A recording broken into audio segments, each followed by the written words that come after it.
different views. That doesn't mean that one treatment plan is correct and the other treatment plan is wrong. So there are different ways, different vehicles to get you to your destination. But the problem is all those treatment plans or techniques or appliances or braces, they bring with them their human errors of getting all the dots together. So getting all the dots together from the patient's complaints, from patient concerns, what they actually want to achieve, what tools can they get there, what's the hiccups that happen during the treatments. In addition to deal with parents or insurance, this all it's a big hassle, and not everybody can handle it without having minor human error in between. So basically, the whole idea of this iSmart Office basically is to integrate a platform. It's an integrated platform based on artificial intelligence that based on thousands of cases that have been treated that we have records of. And basically, that's not only just to help the treatment planning for patients, but also it helps provide the clinicians with the best match, what the actually patients need, what kind of dental service that he or she needs. So instead of wasting time with the dentist or the orthodontist and then do referrals here and there, things get messed up in between that have been in this business for over 30 years. So this software basically will triage the patients and get them to the best service or that needs at the beginning. So this will basically help optimum clinic performance and also get the patients the best treatment outcome in a shorter period of time without being in circles forever. So basically, the dental industry in the United States in 2021 has been over almost $140 billion. Orthodontic market size in the US only $12 billion. That's not including the global market. So again, there are lots of wasted appointments. As I mentioned, patients come in, and we have all of those when they come in for exam. You need this, you need this, you need this. Go back and get those fillings done, cleaning done, blah, blah, blah. And sometimes patients don't even show up afterwards. But so there are a bunch of different artificial intelligence companies around the world in this specific field, but none of them actually has what we actually have. So competitors, there are a bunch of some papers around there, so some of the acclaimed companies out there, but they don't have what we have that I'm going to share with you. So what we have based on photographs that you can take with your smartphone, and this smartphone through the app will basically give you a detailed in few minutes the difficulty of your case. And then it will triage you, will give you exactly what you need to see immediately. And then it can also give you some options about the dental offices that participate or use the app. So you can immediately see the first line, or you can Google the offices and you can choose the one that's closer to you, the one that you have best Google reviews. Not only that, so that basically for the patient's portal, but for the clinic portal, basically it can provide the clinician with a straightforward stepwise treatment plan, difficulty index, what the steps that the patient needs to do, what stage 1 needs to be done, stage 2, stage 3, and estimated treatment based on 90% perfection that we did the studies on. All those studies are already published in peer-reviewed journals, and they're already there. So provide the patient and insurance and the doctor with approximate treatment time, so nobody's over treatment for 7 years or something like that. So again, as I mentioned, it has two portals, the clinic portal and the insurance also can be connected together, and then we can provide the insurance with the codes based on the difficulty from day one. So we don't have to do lots of in-office time and clerical time to do pre-authorization or other things. So how this works, it's based on, we call it Dr. Annie, or my colleagues call it Dr. Annie. Annie is basically short for Artificial Neural Network Intelligence Experts. And basically, I'm going to give you a quick overview about it here.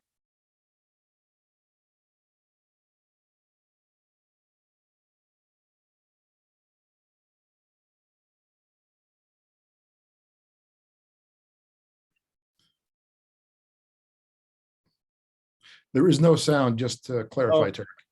Oh, sorry. I can hear it, but I'm not quite sure. Maybe I'm not quite sure about the sound here. Maybe you can just talk us through. Oh, okay. Sorry. So, okay, perfect. Thank you. So basically,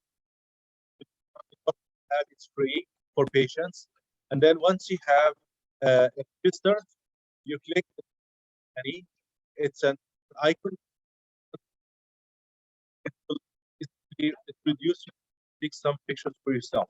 You need to add your information, and then you can make the assessment. And then after that, once you take some photos by yourself, selfies from the front and the sides, and then after all the photos are already uploaded to the software or the app, automatically within a couple minutes, basically an assessment will be created. This assessment basically will go to the clinic, and also it will go to the patient. Tarek, try and speak closer to your microphone because we're not hearing you very clearly. I'm sorry about that. So after the assessment is already done, the register board picked up an already that assessment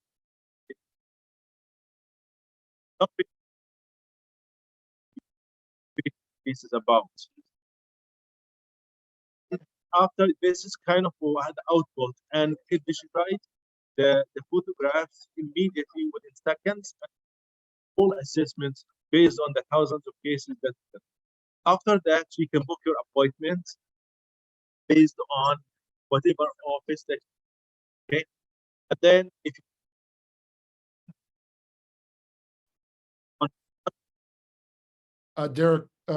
Tarek, we're still having a hard time hearing you. I'm very sorry, but try and speak closely and slowly into your mic. I'm so sorry about that. So in general, this app, as I mentioned, you can take selfie photographs, and this photographs will make. Can you hear me clearly now? Okay, so I guess it's the interface between the video and my name, my phone, my voice. I'm sorry about that.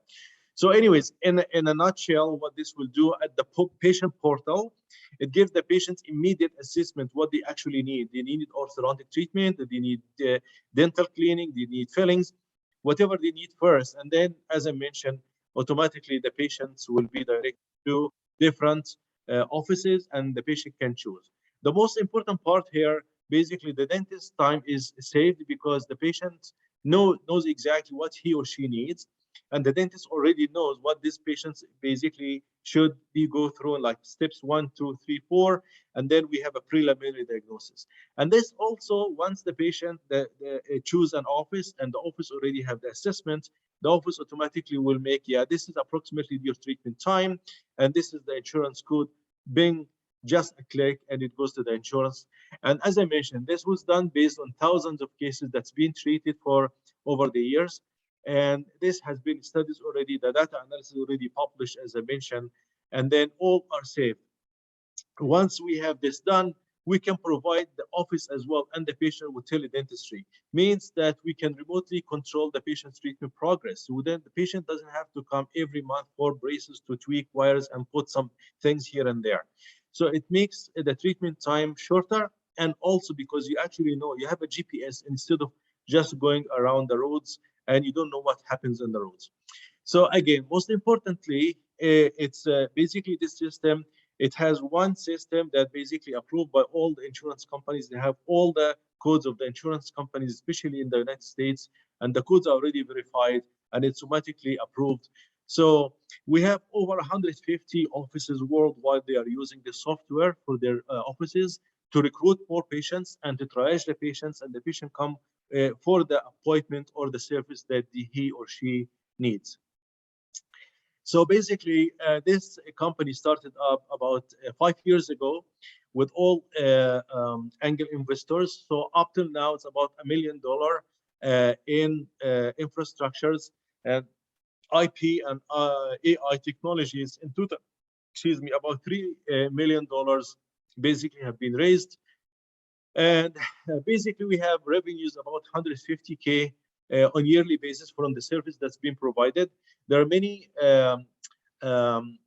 big giant companies that we have been in contact with to use the service. So we can provide service for fee for their clients, for the direct-to-consumer aligners, the patient that they can pay online and get their Invisalign or Invisalign-like treatments in the box. So basically that can help the patients and the company as well grow and get a better treatment plan.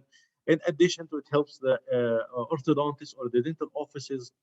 So as I mentioned, we have 100,000 diagnostic cases, patents already registered, and there is more pending patents basically in progress. So again, the financial prediction for our company, basically in 2000 next year, by next year we'll have a little bit of loss, but we're expecting the growth to be high because, as I mentioned, what we have nobody else has worldwide, and it helps patients, it helps offices, and it helps big sharks companies that they actually can do direct to consumer orthodontic treatment as well. So what we are asking, basically we are asking for support, $3.5 to $5 million to help get us from now until 2027. And basically that will help us getting the two-dimensional records that we have and the three-dimensional records that give us 100% accuracy in our prediction that helps all the patients and offices and companies as well. Hopefully I made it into 5 minutes. Might be a little bit, maybe a minute more. Thank you very much, Tarek. That was great. You were, I think, at around 10 minutes, but that's okay. We started a bit early, so it worked out. Sorry about that. It's all good. I'm curious if anybody has any questions, please just unmute yourself and ask, or put your questions into the chat box. And in the meantime, I have a question or two. So I'm wondering, how does your technology compare to what, let's say, like Invisalign has going on so far? Because right now they also have a software that scans your teeth, and based on that, they kind of create a treatment plan. So perhaps another one like Smile Direct has another company as well, like a software as well. How would your technology compare? Well, Invisalign does not have AI that can actually make a full treatment plan. Because I am a big Invisalign user or orthodontic office, my clients 97% Invisalign. I have to do the prescription to Invisalign to do my case. So they don't have such a technology. So Invisalign is one of the companies that we target them as well, because integrating our AI with them will make it more easy for them and also for the patient or for the dentist that they don't have the expertise as an orthodontist to make a good diagnosis for their cases. For direct to consumers, they have technicians behind the scene, and we have an orthodontist that hardly see all the cases. And I can tell you, most of those cases that they have direct to consumer, they come back to my office after their bites have been screwed up. Sorry to say that, but that's true. So seriously, they go cheap, and then basically they have no diagnostic records that except the photos, and the photos that they send, they have no AI that can actually predict or precisely predicts what they can actually get. They only deal with simple cases, and most of the time, as I mentioned, the bites at the end of the day are not fixed, and then we come back and they pay the big bucks to fix them. So they don't have this AI either direct to consumer, that's like the Smile Dentist Club or the Invisalign or similar companies. I hope I answered your question. Yes, and go ahead, Michael. Sure, great talk, Tarek, and apologies about the sound, but it was very impressive. I'm just wondering about the patent that you've submitted. That's great work. Is that something that the company owns or the university owns? The company owns. So this is an independent from the university. This is basically the company is located in the United States, in Chicago area. As I mentioned, established by a group of professors that I've known for years, and the location has been chosen to be in the U.S. for many reasons, geographically, and also technology easy to get the U.S. patents. So it's totally independent from U of A. Oh, great. And so the trademarks also are held by the company? Yes, everything's owned by the company. Oh, great. Okay, thanks. Good. Thank you. Amazing. Any more questions? Oh, what is the pain point that this tech is solving? So is it speed or convenience? And how easily does it integrate into current software that dentists are using today? Question from Christy. Okay.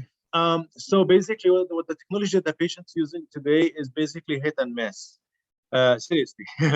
So I've been consulting with different dentists, even orthodontists, and big groups like Dental Corp. They ask my consultation to help them to set up their own cases, and I charge for those ones. But this will be very cheap and very affordable. We're talking about maybe about $15 per case, which is very, very affordable to big sharks like even Dental Corp. Direct to consumers, Invisalign can easily integrate it into their fees to make sure that they have highly efficient product and treatment time in a very short, or I would say a reasonable treatment time. I've been helping some other clinics across Canada that they have paid for their patient that they have over 5-6 years of treatments and still struggle to finish those cases. So with this AI, with this software can definitely make shortcuts for them. Awesome. Thank you so much, Tarek. All right, we'll now move on to the next company. So our next presenter is Mark Olson. He's the president of Flock Systems, Inc. It's an Alberta-based ag tech company that provides solutions for livestock herd management and traceability reporting. The company is currently undergoing field validation and are looking to raise $500,000 of a seed round. So Mark, if you want to share your screen, awesome. And whenever you're ready. You're ready? Here we go. Thank you. My name is Mark Olson, founder and president of Flock Systems. Our story begins 3 years ago when my neighbor, who ranches in Dog Pound, Alberta, came back from a trade show frustrated. They were looking for tools to manage their cow-calf herd, but what was available was unaffordable and did not meet their needs. Livestock production has yet to realize the revolution in cost savings, increased revenue, and quality that digitization enables for grains and oilseeds production. Existing products are suitable only for the largest of operations and are used today by less than 10% of all producers. Flock enables digitization of livestock production management and will be first to market and the industry standard platform for billions of dollars in new agricultural services. Today, 75% of cow-calf producers collect herd events with pen and paper at the animal's side, then redundantly transcribe them to multiple record systems, partners, and regulators. Flock is the next generation of digital herd management, providing a handheld device with integrated RFID tag reader that is purpose-built for everyday, standalone, and all-weather use at the animal's side. At the operator's convenience, Flock's cloud services transfers herd events to analytic toolsets, partners, and regulators without additional effort. And unlike a pure SAS offering, Flock customers retain permanent and physical possession of their data, avoiding a key point of resistance to adoption that encumbers our competitors. Over the next 24 months, Canadian cow-calf producers will be highly motivated to digitize their herd management. The pail of oats that will lead them is millions of dollars in revenue enabled through sustainability and export certifications. The prod that will chase them is compliance with forthcoming federal traceability regulation. In addition, the United States Department of Agriculture has begun the process of requiring RFID animal tags for interstate shipments. With a product proven at scale in Canada, Flock will enter the US market in a few years with an overwhelming advantage over our competitors. Flock offers an unbeatable combination of usability, functionality, and affordability that will ensure Flock rapidly displaces current paper-based practices and becomes the industry standard platform for digital livestock management and traceability reporting. Our solution provides unprecedented ease of use that will be impossible for competitors to reproduce. Our primary competitor and their customers have already identified the superior experience that Flock provides and are keen to explore replacing their current animal side solution with a Flock handheld. Our revenue strategy ensures sustained profitability by focusing on service subscriptions that are directly tied to our customers' permanent and mandatory data submission requirements. The superior experience provided by our solution ensures we are the producer's provider of choice for these services. Flock uniquely offers the option for producers to outright purchase the handheld device, the preference of many potential customers. Those customers who do purchase a device will eventually migrate to service subscriptions to eliminate the ever-increasing burden of manual data submission. As well, there will be significant revenue realized through monetization of amalgamated herd production data. Once we have established significant market share, Flock will become the initiator and catalyst for industry standard practice improvements, enabling many opportunities for rapid revenue growth. To highlight one example, there are millions of dollars in revenue to be taken and billions in dollars of real estate to be repurposed through the migration of feeder calf sales to online markets. As a trusted partner of producers and broker of reliable animal performance data, Flock will be able to exploit this and many other opportunities. Enormous untapped potential and entrepreneurial energy resides within Canada's livestock producers and their families. We will continue to look this community first to source the resources we need so that Flock is an integral part and trusted member of the community served. We are particularly pleased to have Jody Bell on board, who is now leading our testing and field validation efforts. We also have an advisory board, which includes senior leaders in agriculture and agricultural finance. Core to our strategy is proactive engagement, transparency, and self-evaluation. This ensures that we go to market confident in our product and strategy and with productive relationships with producers, influencers, institutions, administrators, and regulators. Our MVP is now in place and field validation is underway. We are in active engagement with potential investors who can support mobilization of our marketing plans and development of new products that will drive rapid revenue growth. Thank you for your time and attention. You can find complete information at flokk.ca.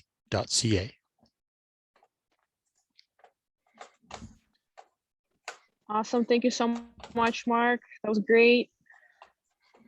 Any questions from the audience? I have a quick question. So it sounds like you have quite the expertise on your team, and that gives you a first to market advantage in a way because you understand the problem inside out. But do you feel like there might be a risk of somebody replicating this technology who's perhaps a bigger player in the industry right now? Or do you have ways to kind of prevent that through certain means?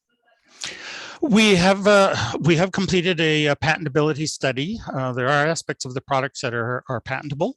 We're now in the process of evaluating whether to proceed with that application. Of course, our software is based by copyright. We think our technology,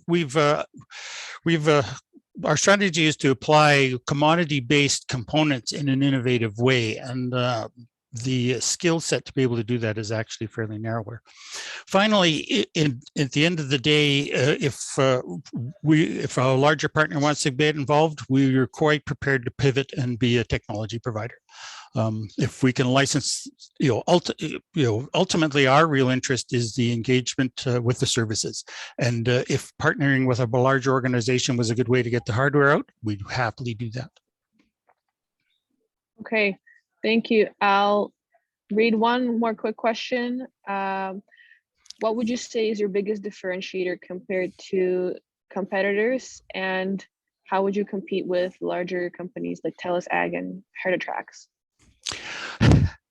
HerdTrax is a great tool, but it's focused on larger producers. HerdTrax has about 10% of the herd under management, and it's the very large producers, the 3,000 producers, which is less than 4% of the actual producer count out there. We're aiming for that other 96% of producers. What differentiates us? An implementation that takes hours instead of days, and a cost for your animal side hardware that's between a quarter to a tenth of existing solutions, and a device that is built for outdoor everyday use of the animal side. Our intent is this basically rides with the producer, and every time he touches an animal in the herd, the flock is there and ready to use. And the current solutions, which are all based on consumer type phones and RFID readers that are typically meant more for institutional types like barns and yards, they just don't work. That's what sets us apart. Oh, thank you so. Yeah, no, I think go ahead. Did I cover off the? I think that's covered it. I think so. There's a few more questions for you in the chat box. If you can just follow up with those in written form, and we will move on to our next speaker. So next up, Actually, yeah, Daria, thanks a lot. we have a 5-minute break. And so, okay. yeah, we have a little Perfect. break here. So if you want, maybe Mark, you want to take 1 or 2 more questions, either that, or we can have a general discussion. I'm open.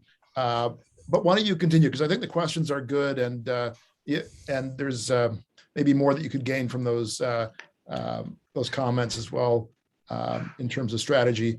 There was a question from John Porter, but and also from Svetlana. Can you see those, Daria, and maybe ask? Yeah, I can see the questions right here. Svetlana, our focus at the moment is the core record keeping required for basic operations. We're really looking at making sure we've got a handle on accurate records for the current herd and meeting the traceability requirements, focusing on CLTS submissions. In addition to that, we do medications, vaccinations, general animal condition. That's the information that we're dealing with at the moment. We don't deal with anything multi-generational. There's lots of sophisticated systems that do that, but that's a tiny part of the market. We're focused on the needs of the basic cow-calf. Funding ask, we have talked to Carrot Ventures. We have a plan in place that is based on a $500,000 investment, which will really get us to basic phase 1. Is to mobilize our marketing plan and get our core initial inventory in place. As you can see, we've got a long list of opportunities. So if we can really accommodate any capital interests that are out there. Other use case, wild animals in forests. I don't know if there's a use in wild animals for forests. We think we know there's opportunities in other livestock areas. There's enormous potential for sheep production in Western Canada. We can readily pivot to adapt for that. We think over the long term, our platform has enormous advantage anywhere you're trying to deal with data location in a outdoor rugged environment at very low cost. Our hardware is much lower cost on it. So we're starting with cow-calf because that's where the expertise and that's where we see the immediate opportunity. Data easy for banks, insurance to understand and translate. Yeah, we've absolutely had interest from lenders because we can provide accurate, complete, and audited herd records. And yeah, the data formats are straightforward CSVs and Excel spreadsheet. Reliance on the device limit offer in the future. We of course in time may look at having a supplementary app, but we very purposely avoid the phones. This has been our theme all the way along. Why not do an app on the phone? And my answer is take your $1,500 iPhone and about the second week in March, go drop it into a chute full of heifers and then come back and tell me that was a good idea. The final iteration will have sealed buttons. Well, actually, here's even a better example. This one has big brown stains on it. Those stains are what you think they are. That's the advantage of a built for purpose rugged device. I think I caught everything there. If you go to flokk.ca, you can book a follow-up meeting. Happy to talk to you. Thank you, Michael. I got one more question. That was great. I just wanted to know, you presented before and you've come a long way. I'm really, really impressed by how you've really developed your plan. What was the hardest thing and how'd you tackle it? And what's the key thing you want going forward other than money? Oh, big questions. The hardest thing? We have to, we're trying to take a very different approach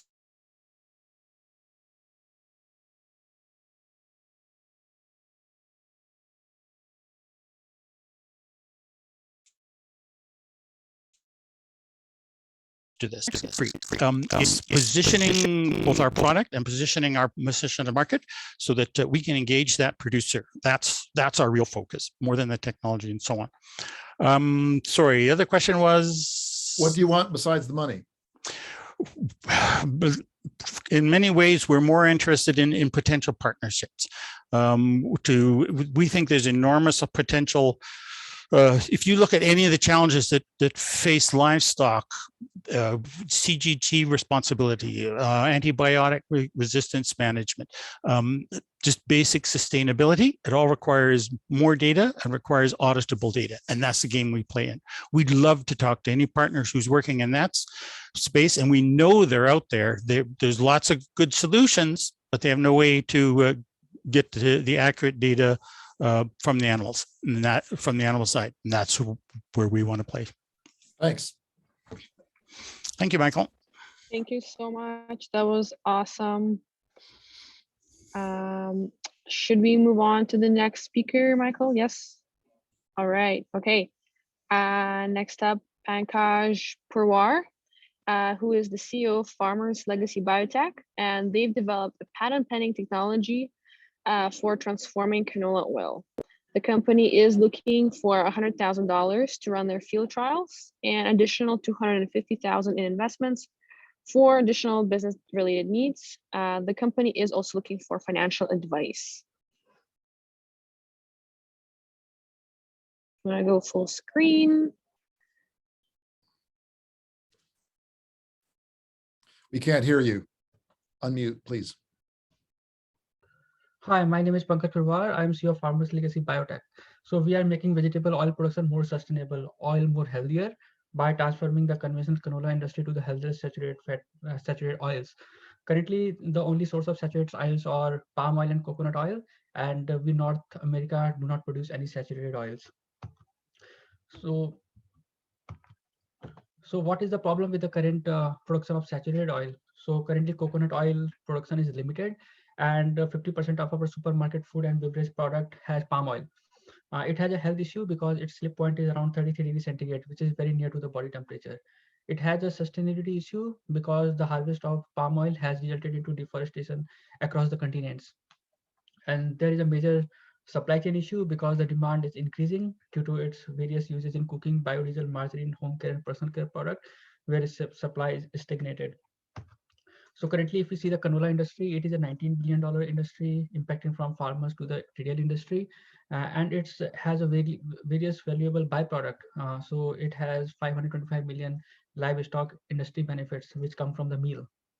So in all, it is one of the biggest revenue contributor in the entire Canadian economy. So our solution is to genetically modify canola to make it similar to coconut oil. So by doing that, the slip point becomes 22 degrees centigrade, which is very lower to the body temperature, not causing health issues as a palm oil. At the same time, it can be grown sustainably in Canada, not impacting the environment negatively. And we are hoping to meet the increasing demand of saturated fats.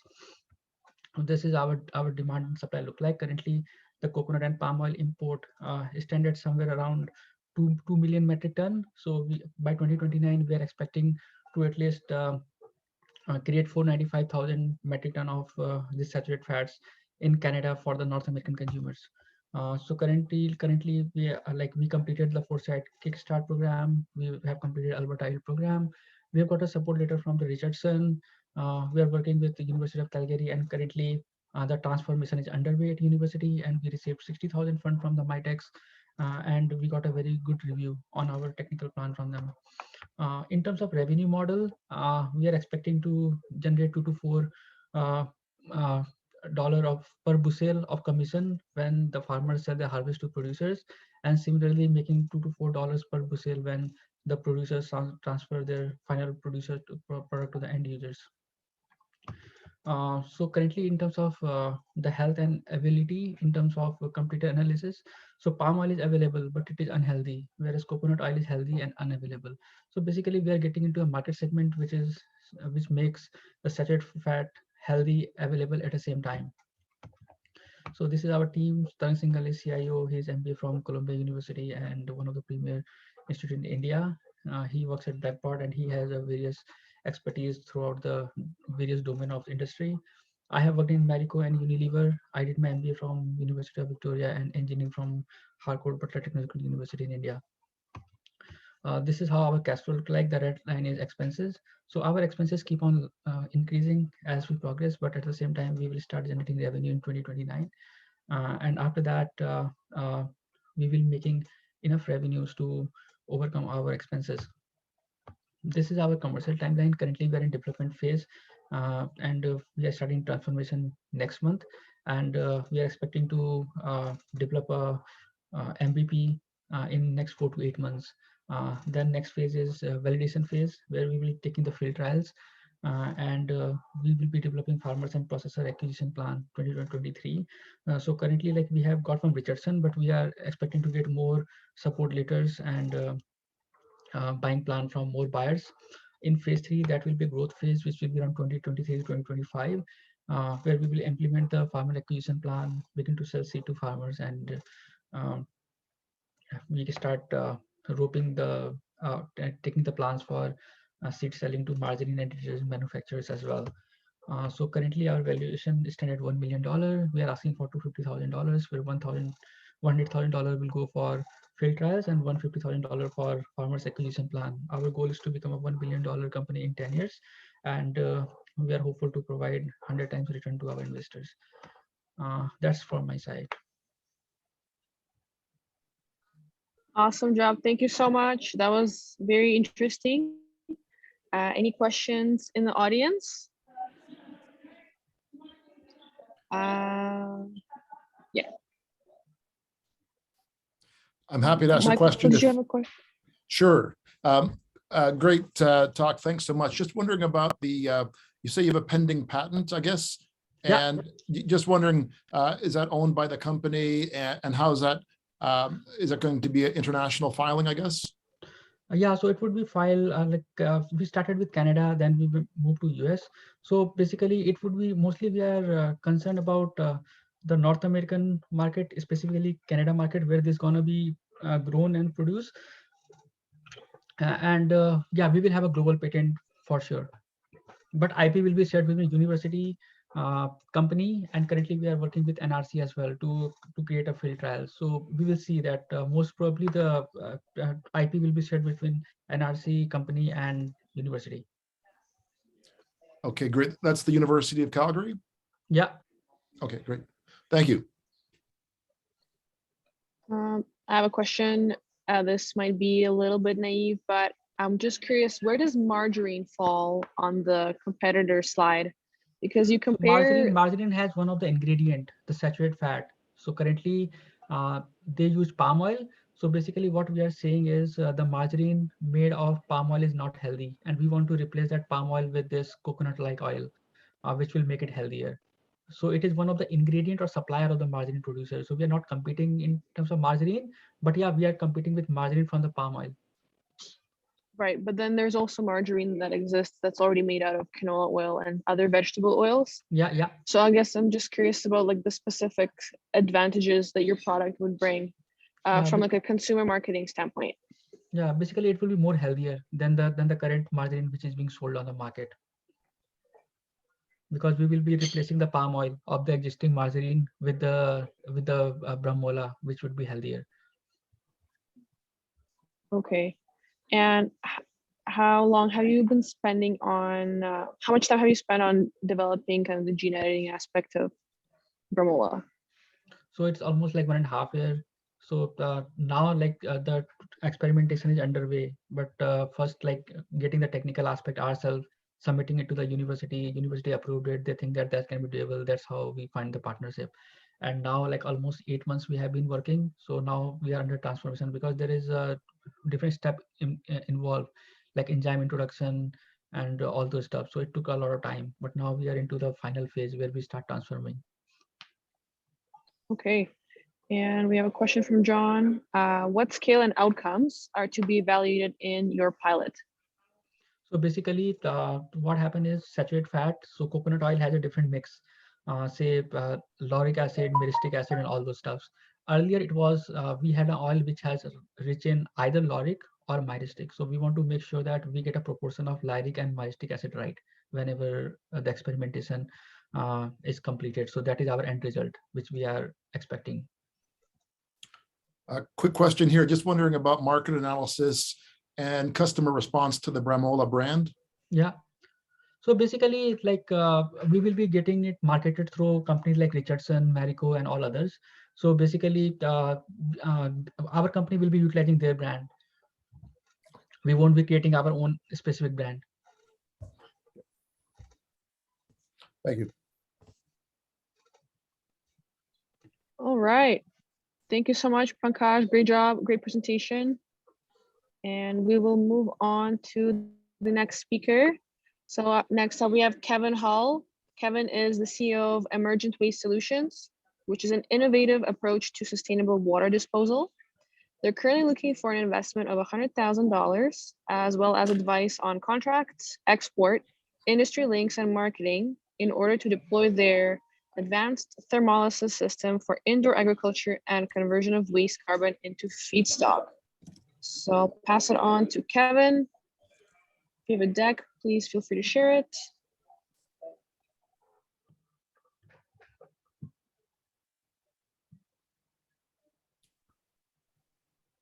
Looks good. Looks good. Okay, then let me proceed here.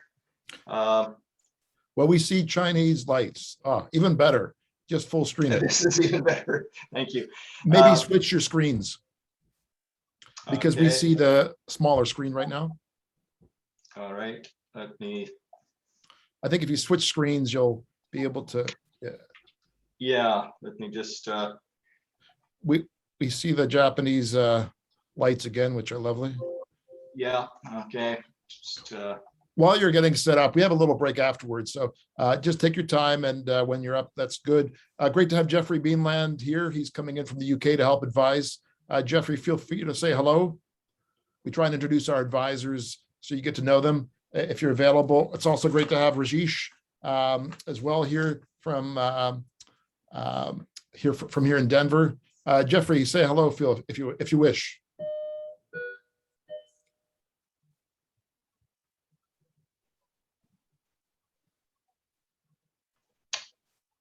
Has the screen switch worked? Not yet. We're still seeing the lanterns. So anyway, Jeffrey helped me out with Science Capital for the past decade, and it's great that he comes in and helps out as well. Daria, thanks so much for introducing everybody today. You've been great. Christy's on board as well. She's been asking questions, which is great. She'll be chairing the next session.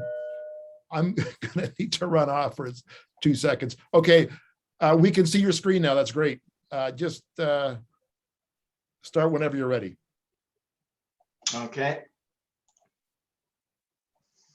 So, Kevin Hull, CEO of Emergent Waste Solutions.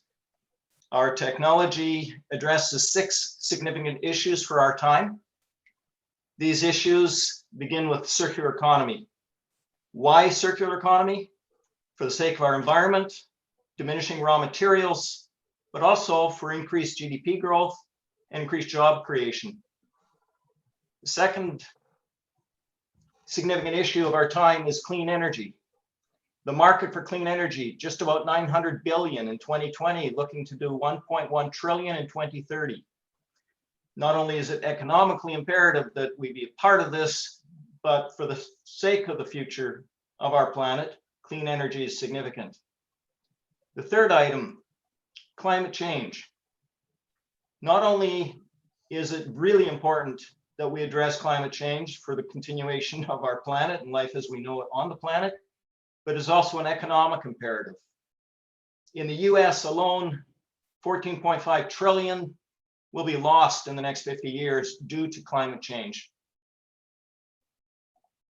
Conversely, we can look to gain 3 trillion over the next 50 years in the US if we address climate change.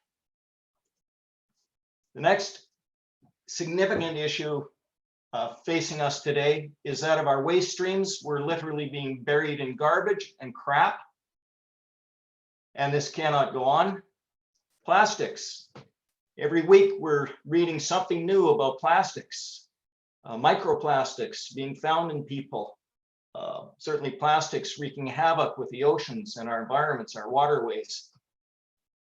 It's affecting the environment, our health, and our enjoyment of life. Now, soil rejuvenation is also a very significant matter for our times. Why? Because proper treatment of soil can impact positively on climate change. And it can impact also on food security, which is going to become an increasingly important matter. What does ATS do? Advanced Thermolysis System. It ties it all together. Looking first at circular economy. That residual waste in the circular economy picture currently is the waste streams that we want to get rid of. We can do that with ATS technology. We can process these waste streams and we can convert those waste streams into biochar and into clean energy. Biochar for the soils and filtration, clean energy to replace fossil fuels. We also deal with the plastics. We can process the plastics with our technology and produce a light diesel so we can reduce dependency on new sources of fossil fuels. As well, waste elimination. We can literally replace a landfill, and we have 25 municipalities around the world right now who have signed up with an intent to have us replace their landfills. Climate change, any of the waste materials that we process with our technology can reduce climate change emissions by between 30 and 35%. The emissions that would otherwise occur as these materials decomposed or biodegraded and gave off their greenhouse gases. So we tie it all together, and we do this with a parting thought. If we're going to make progress with sustainability, we have to accept the fact that many people are like Faust, and they will sell their planet to the devil in order to maintain their current standard of living. Until we give them a better choice and prove sustainability doesn't require sacrifice, we'll be fighting an uphill battle. As an example, with respect to the municipalities, because our technology is not just environmentally sustainable, but economically sustainable, we have a business model that returns profit from processing a municipality's garbage. We do not have to put the burden on the taxpayers in that municipality to purchase all this equipment to make this happen. That concludes the presentation. Those point forms address what Michael said. You should address these things. I would just correct a couple of things that I put in my summation that was just read to you before I started speaking. Our ask is between 100 and 500K. And if you engage with me after the presentation, I can explain why the range. As well, from the presentation, you see that we're not just a waste management company. We're a good deal more than that. All right. Thank you so much, Kevin. That was really great and felt like a real wake-up call in terms of, paying attention to sustainable measures for, managing waste. My question is, can you give us an idea of what partnerships have looked like so far, or what kind of partnerships you're looking to pursue in terms of deploying this technology into the world, whether that's in North America or beyond? Certainly can. A good example of partnership is John Yao, who is observing these presentations today and who connected with me when I did the last presentation in November. John and I have spoken, and he has the potential to utilize our biochar.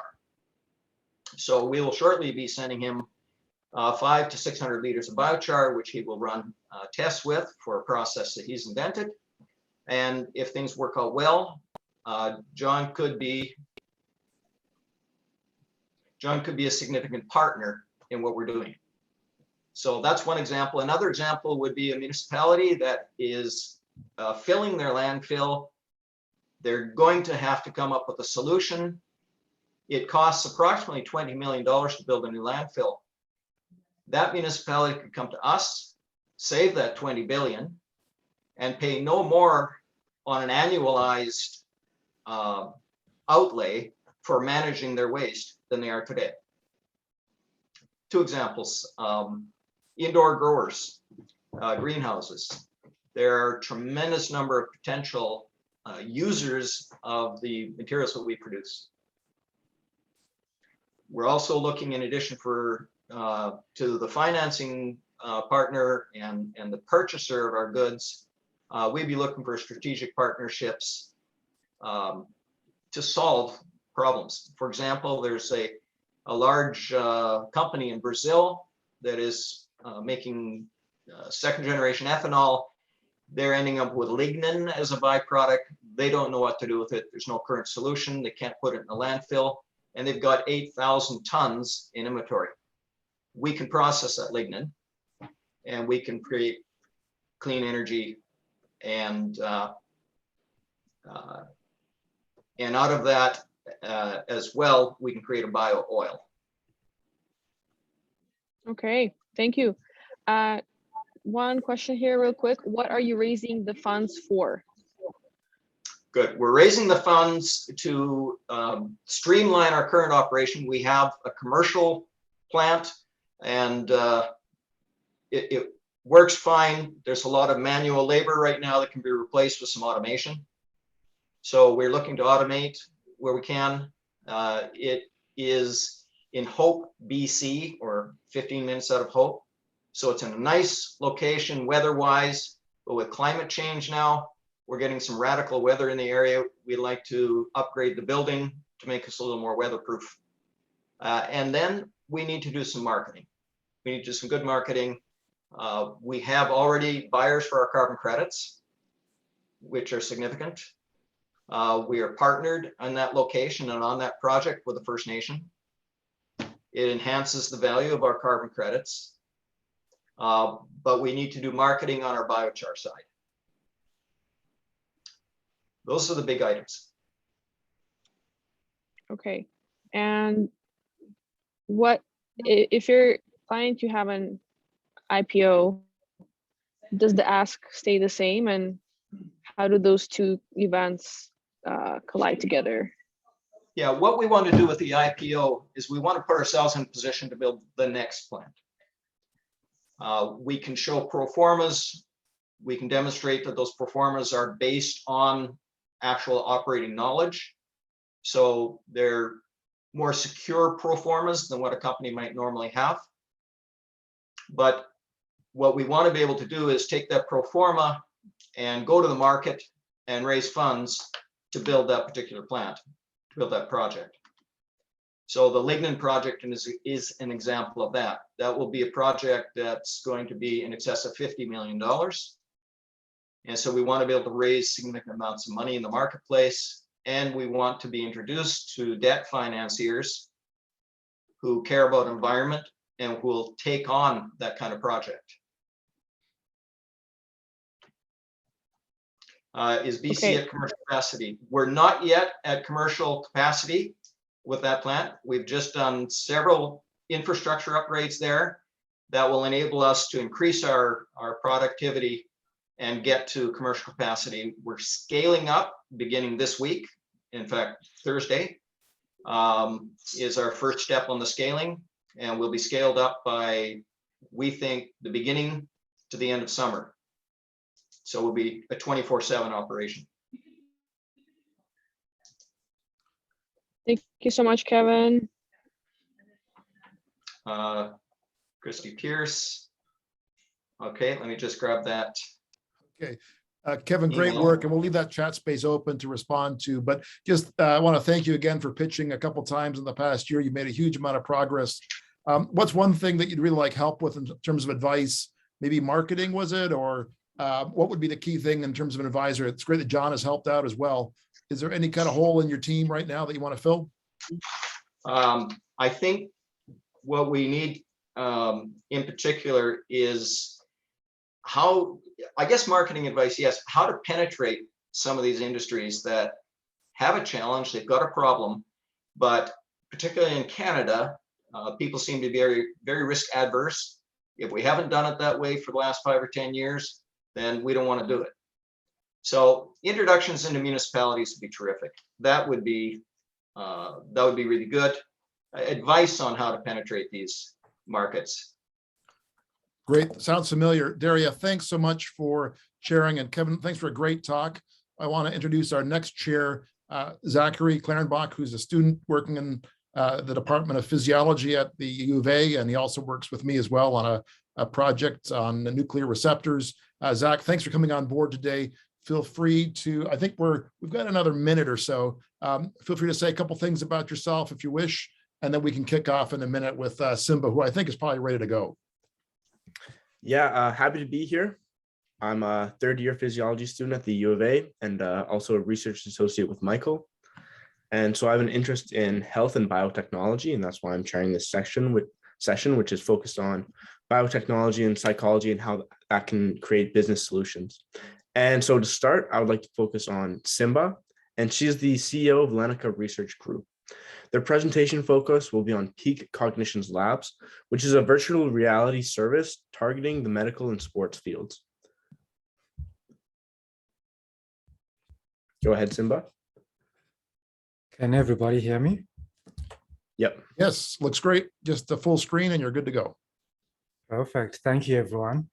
So my name is Simba. I am one of the co-founders of Lenica Research Group, and our purpose as a company is to transform global mental health.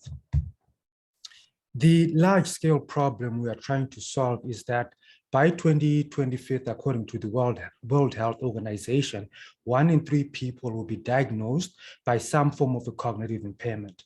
And if you happen to be one of the lucky ones that are not, it's almost certainly that you'll know someone who will be impacted by this, by some form of mental health impairment.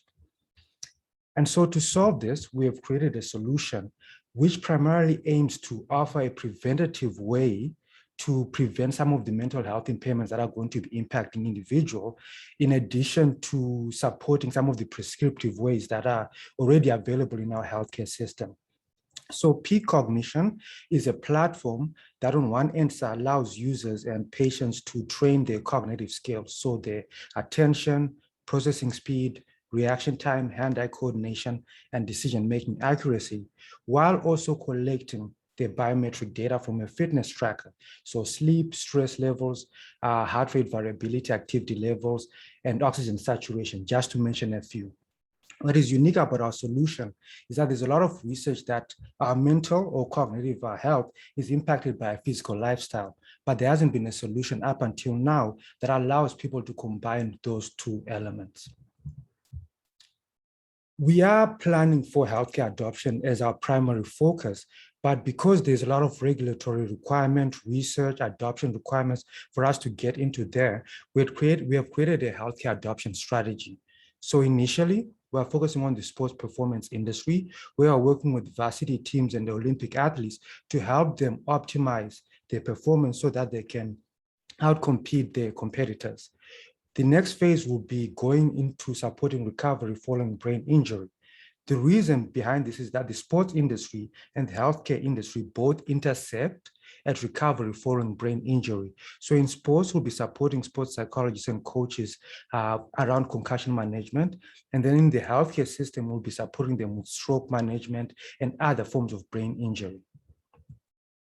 The market size, particularly around the sports injury, industry, is about 16 billion, and this is more specifically on the analytics size. The serviceable market that we can use, especially for the training component, is 900 million. To bring this on a granular level, the people that we are focusing on our market tend to be varsity sports teams, sports training organizations, and people that are seeking to become professional level athletes. So it's a much smaller market, and it tends to be focused in North America, but the opportunity to scale is pretty significant.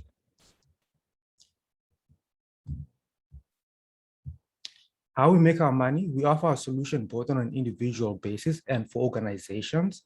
And this allows, if it's an organization, to be able to track and collect the data of their athletes or their patients and be able to monitor them remotely so that they don't even have to come in, which for COVID plays really well. We also have a markup on the hardware that we use. We are hardware agnostic. So any technology partnerships we have, we're able to make a little bit of money off there. And then we also offer custom bundles. Some of the validation that we've done is we've worked with Quantum Speed, which is a hockey training academy here in Edmonton. We are working with the UFA Pandas hockey team, and we've worked with other Olympic athletes, and some of them I couldn't include them here, but we are working with quite a few users at this point. And even though we've got 100 active users right now, we have 7 new organizations that just signed up to use our technology in the upcoming sports season. Our competitors, I figured I should have made this a little bit bigger because we have a lot more competitors than this, but I made it a little bit too small. But it's any organization that is focused on any form of cognitive training. So the 2 biggest differentiators is most of them work on your computer screen or on an iPad, which are like Luminosity, which you might be familiar with.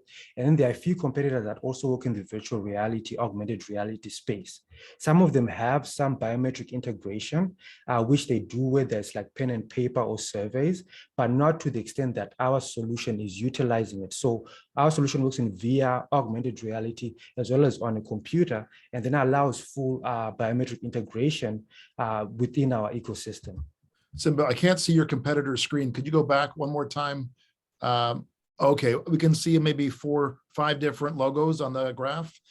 Can you go through it very briefly one more time? Yes, so we've got BrainFX and Luminosity, which are kind of more the consumer version of the competitors.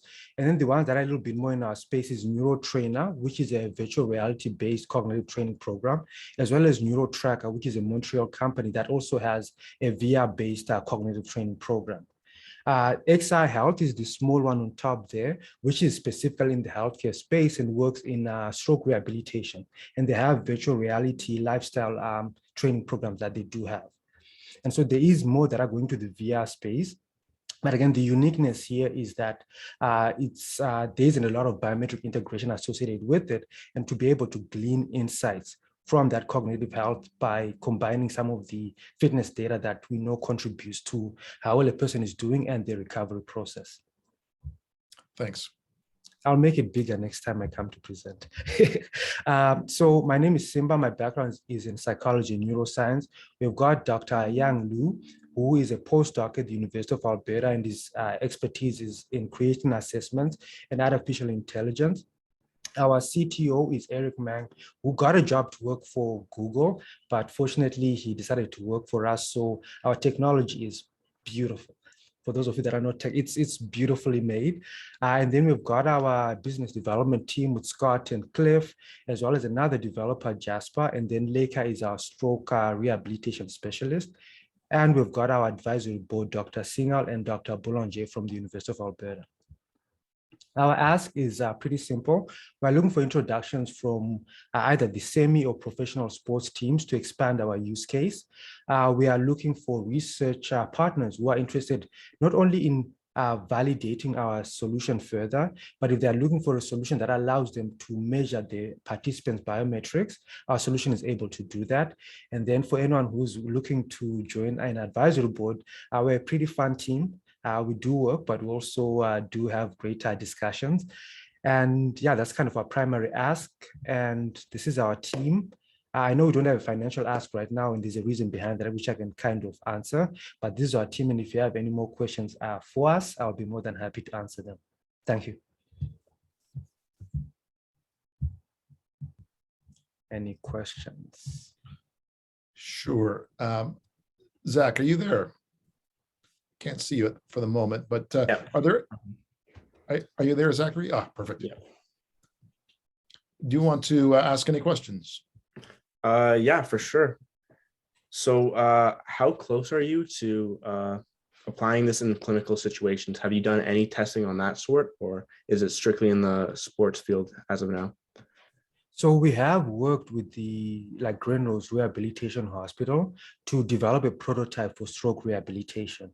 But at this point, we have become more aware of the regulatory requirements in order for us to be able to implement our technology in terms of the privacy security requirements, which our solution has already been pre-made for us to be able to do that within a month through MedStack, which is one of the technology companies which we have talked to partnering up with. So we can do that within a month, but there seems to be a lot more requirements to implement it into a clinical setting, not just in terms of the technology being effective and being meaningful, but it being able to work within the organizational context of AHS.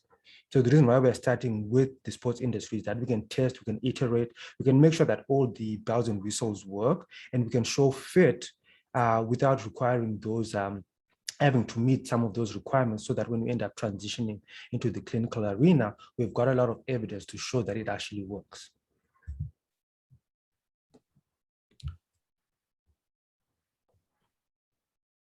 Great. Jeffrey Beanland, you have a question?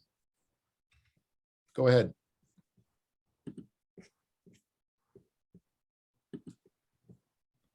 We can't hear you yet. Jeffrey? You can also ask your question in the chat space, Jeffrey. Maybe I could just ask while Jeffrey's getting ready, Simba, just clarify what your ask is for today. What would be the most important thing for you to help with the next step of your development as a company? I think for us, it's going to be introductions. So if anyone knows any sports training organizations, any varsity sports teams, if anyone knows the Oilers or the Flames, I know some of you might be from Calgary, so I'm going to add both of those. We're looking for introductions to some of these sports organizations, so we can start doing a larger implementation of our solution. We finished our Startup Edmonton's Propel program, so we now understand that the marketing requires a little bit more comprehensive effort on our part in terms of identifying what customer segment we want to go into, who the end user is, who's the economic buyer is. So we're doing a lot of that validation right now, with support from our Beta Innovates, which is why at this point we are not displaying a lot of like the traction that we're getting, because there's a lot of tests we're doing at this point to determine which market can we actually scale to, and are we willing to in the future look for additional funding. So that is just a matter of like, we know what we need to scale, we've got our marketing requirements, we have our partnership, it's just a matter of just turbocharging us on a global scale. Thank you. Jeffrey, are you there? Can you ask your question? Jeffrey's in the UK, so his sound might not come through. Who knows? If not, Jeffrey, maybe if you could ask your question, Jeffrey, in the chat space. Zachary, maybe we should move on to Arun. Okay, yeah, for sure. So next up, we have Arun Narandan, and he's a professor at the University of Calgary. His research is focused on personalized cancer research. Go ahead, Arun. Thank you so much. I'm trying to open my presentation.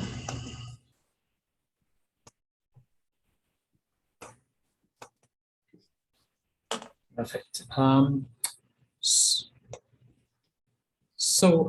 Yeah, I'm a pediatric oncologist, and I take care of kids with cancer at Alberta Children's Hospital.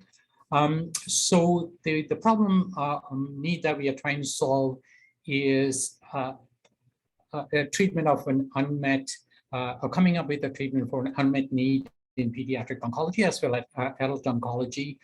Overall, that we do well, most of the children get cured and go home, but there is a small number of cancers that we do not cure at all, especially the ones that affect little babies or newborns. So this has been an interest of mine for a very, very long time. About 10 or 15 years ago, I had a little baby die in the hands of the mother, and I made a promise that we will work on that cancer. So it had been a long road, only because we were looking at the conventional things, a mutation or a oncogenic driver. But what we found in the recent years is actually a protein that shows up that should not be there. It should have disappeared when the baby formed, but it persists. What it does, it blocks pathways that overcomes the tumor formation. In other words, it takes away a tumor suppressor gene function. So what we did, then we went on to design, using molecular modeling and other technologies, a drug that would bind to this protein and essentially take it out of circulation and let all those tumor suppressors come into play, and the tumor disappears. So after spending many different types of the molecules and optimizing their function, their toxicity, and ability to cross the blood-brain barrier and so on, we have arrived at a molecule. And so this is one example that, so we created this tumor in animals as well as in the lab, and give doses of this medication, as you can see, it essentially takes away the formation and survival of the tumor. So we went on to file a patent. We received a patent on this molecule recently, a full patent. So what we have found, interestingly, is this pathway is not unique for this with very rare pediatric cancer. It's also found in a number of other adult cancers. All of them are currently incurable. Breast cancer, prostate, colon, and so on. A small percentage in each cancer, but it's still there's an unmet need to treat these patients. So our evaluation of the market showed about 45,000 women will die from breast cancer every year, and 2,180 may have benefited from a similar drug. In other words, this pathway occurs in about 2,000 or 3,000 of these patients. A total of about 20,000 of all cancer-related deaths in North America can be prevented by this drug right now. And most importantly, there are no other drugs that we know of or in development to target this pathway that's clinically usable. The talent readiness, we have education, training in biochemistry, molecular biology, experience over 30 plus years of working in cancer field. And we have also worked with commercializations, especially the drugs developed by other companies. And the skills that we have are project management, supervision, team building networks within the university, and information management. So why us? Because we have direct clinical experience, we are able to translate the information about the drug to clinical trials. I do clinical trials as a major part of my work for kids with cancer. So we have the network and the ability to write clinical trials and do clinical trials in the future. And we have significant community support, anything from the Kids Cancer Care Foundation in Calgary or the foundation in Edmonton, as well as parental and institutional funding across the globe. So our company structure is co-founder and researcher, and we have scientists who are working, and we also have managers working with us with respect to finance and managing the project. We have a number of people in our group that we have received awards from the Innovate Calgary. Today I got the Tenant I2C program award that brought in the expertise of a number of people. So Innovate Calgary, Genome Alberta, and as well as CEOs and developmental scientists from large pharmaceutical companies like Provectus are part of our team. So this is our business plan. So we have completed the early pharmacology, clearly described the on and off target effects. We have clearly described the mechanism of action, and preliminary safety studies in animals, small animals, and large animals are in progress. And we have filed a PCT on the structure, synthesis, activity, and the various uses of this drug. So right now we are looking to synthesize this agent in a GMP facility. When I was talking to my adult oncology colleagues, there is a type of adult cancer when it not respond to the current chemotherapeutic agent, almost all the patients go into palliative care.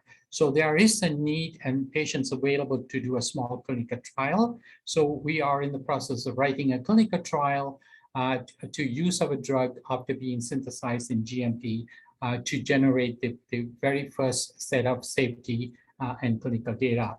Ultimately, what I would like to do is to take this on and work with large pharmaceutical companies for acquisition and licensing of this agent to bring it to the clinical trial. So in effect, what we want is to have this drug into clinical trials and into licensing as fast as we can, because right now we are not curing these patients at all.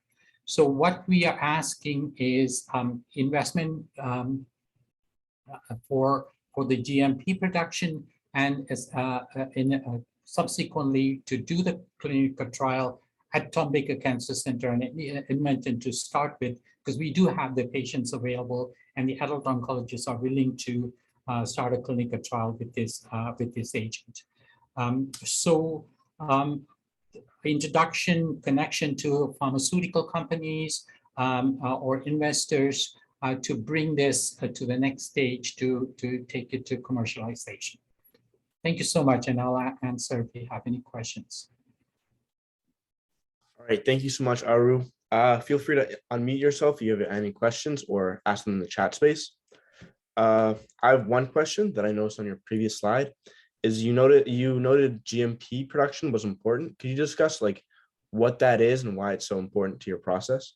Yes. So right now we make this drug in a company in Edmonton that's not licensed by Health Canada or FDA to be used in humans. So to synthesize the same molecule, it'll cost more money. And there are companies here in Canada as well as in the US will take it and synthesize the chemical for us, the drug for us to use in humans. So that is the next critical step, because that's required by Health Canada for human use. Great. Can I ask a question as well? Sure. Very impressed about the story.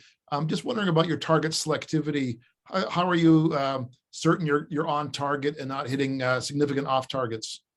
Yeah, so that's a very good question. So we have generated a number of cell lines that carry these targets from our patients as well as through collaboration from others.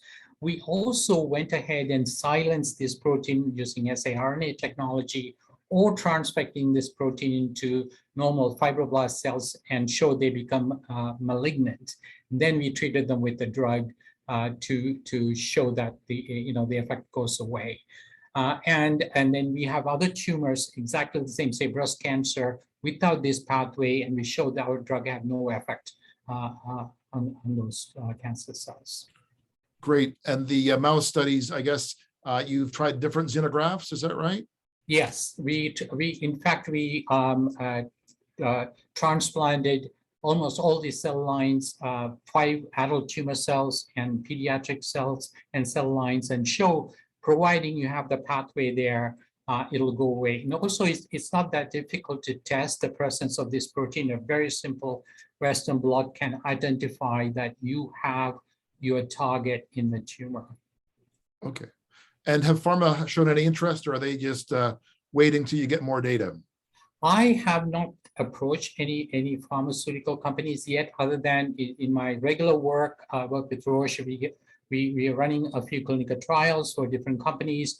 When we talk about it, they showed interest. Bayer showed interest. They wanted me to sign an MTA and talk about this, but I kind of pulled back because I need more advice as to how to proceed. And also, we just filed the full patent. Before that, we had only the provisional patent. So now I'm a little bit more comfortable taking to discuss with pharma. But the advice I was given by different people in our committee is that you need to have this small but solid clinical data for pharma to get interested, because they probably get 250 drugs coming to their pipeline every year. So they want, if you want them to be serious, then you have to show clinical trial data. So I'll be happy to take any advice you guys can give us with respect to that pathway.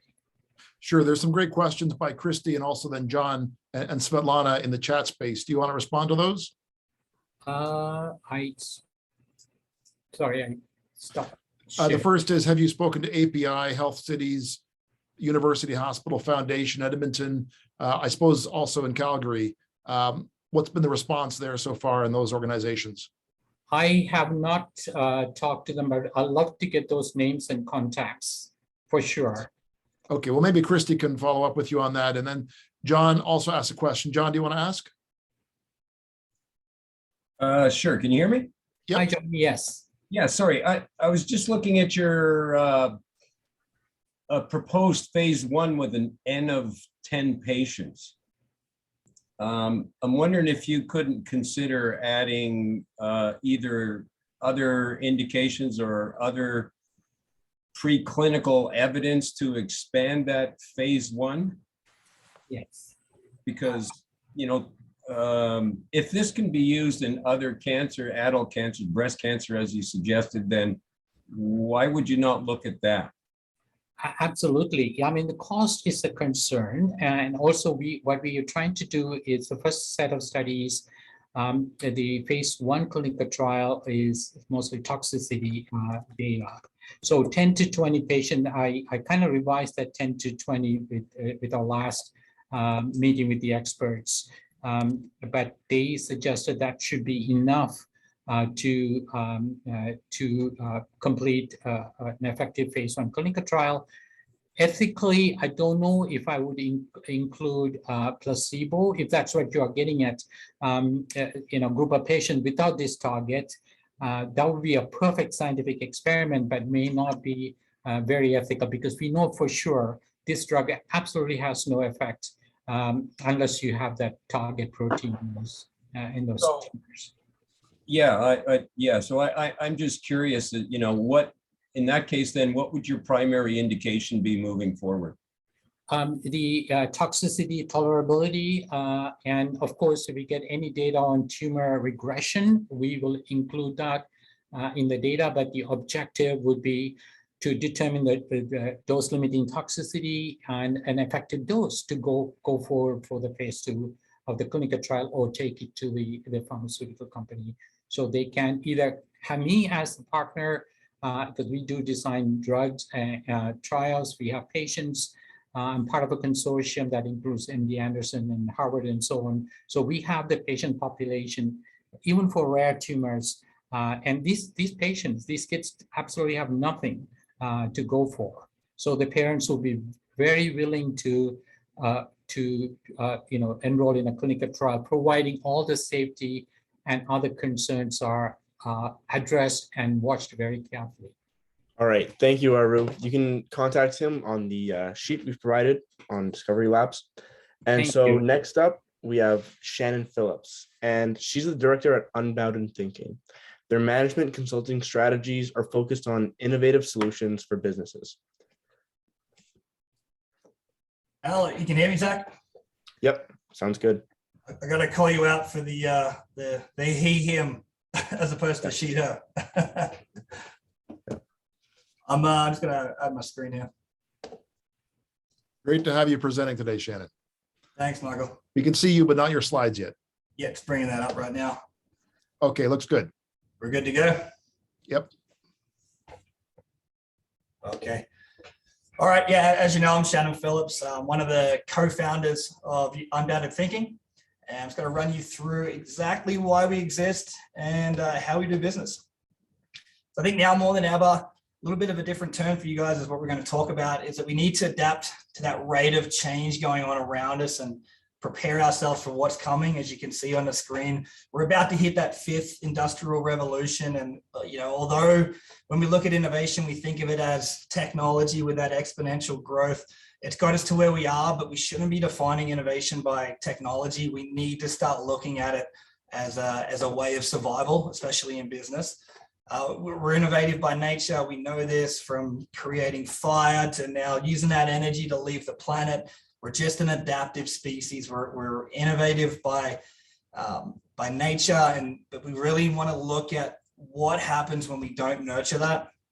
There's so many examples out there. I'm sure a couple of these hit home for a few of you, but what happens when you don't nurture innovation, from whether it's Blockbuster or BlackBerry?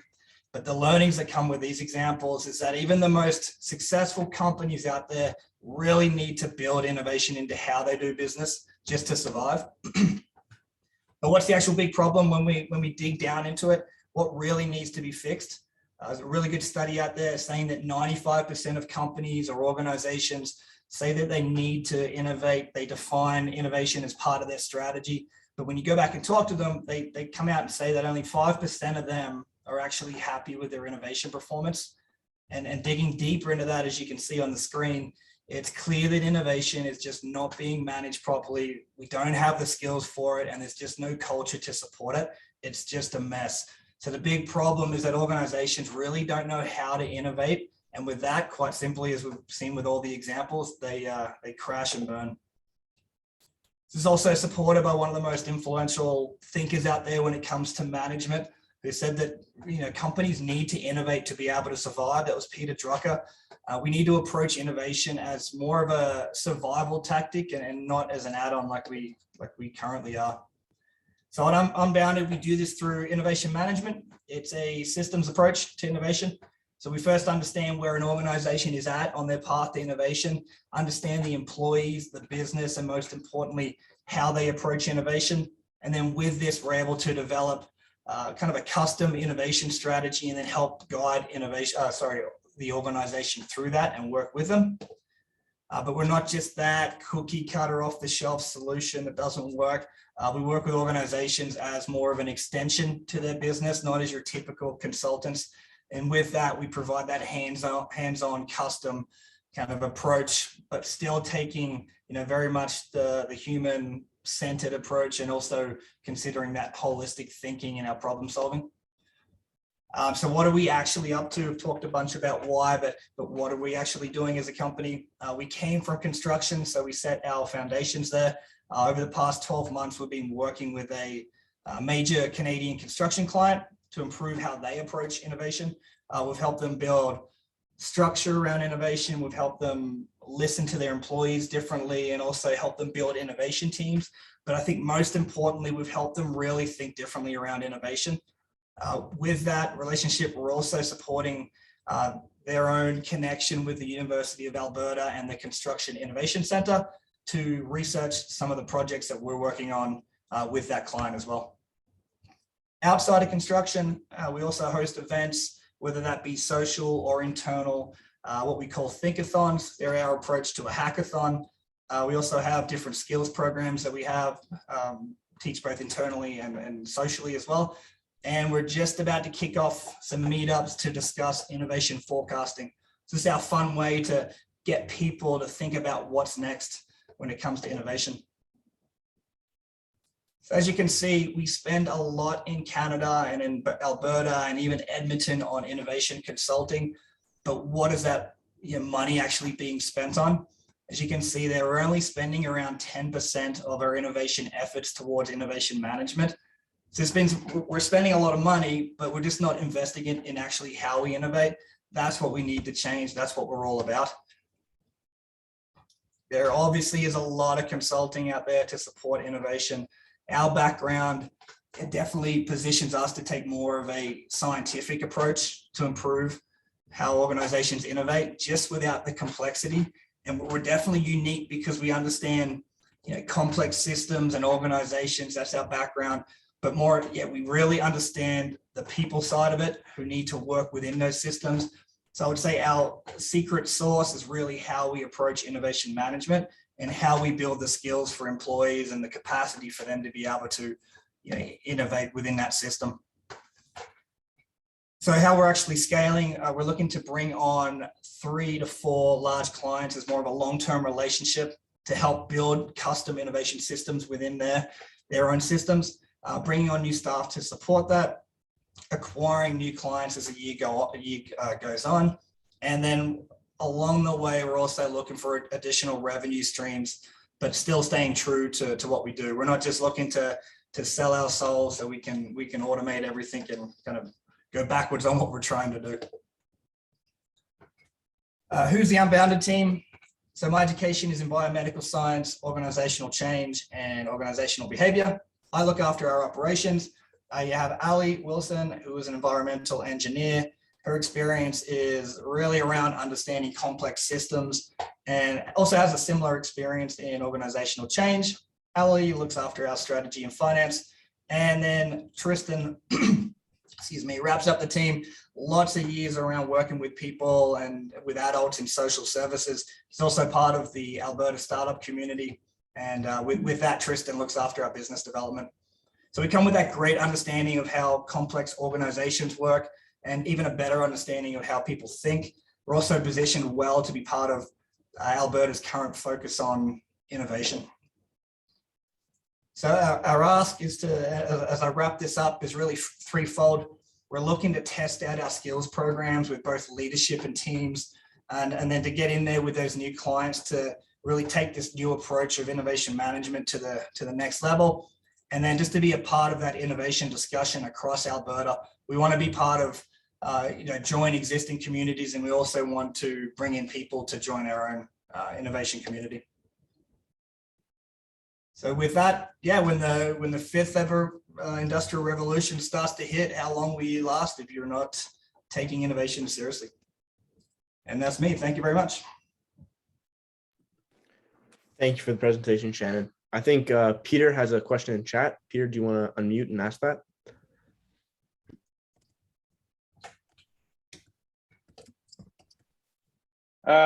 Shannon, how does your, now I'm into intellectual capital and knowledge management, and one of the things that I loved your discussion, because I think we're both after the same thing.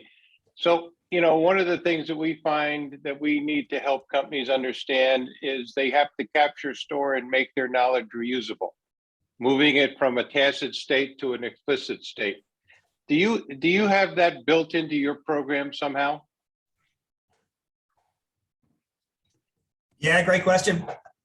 I think to keep this quick for everybody, we're aligning ourselves with a new international standard called ISO 56002, I think it is, innovation management. And that's all about just building another system within a system. And a big part of that is knowledge management for sure. But that stretches from idea management, capturing ideas, right through to turning that into, like you said, how you're managing your knowledge. But I think our approach is 100% focused on relying on how that organization functions.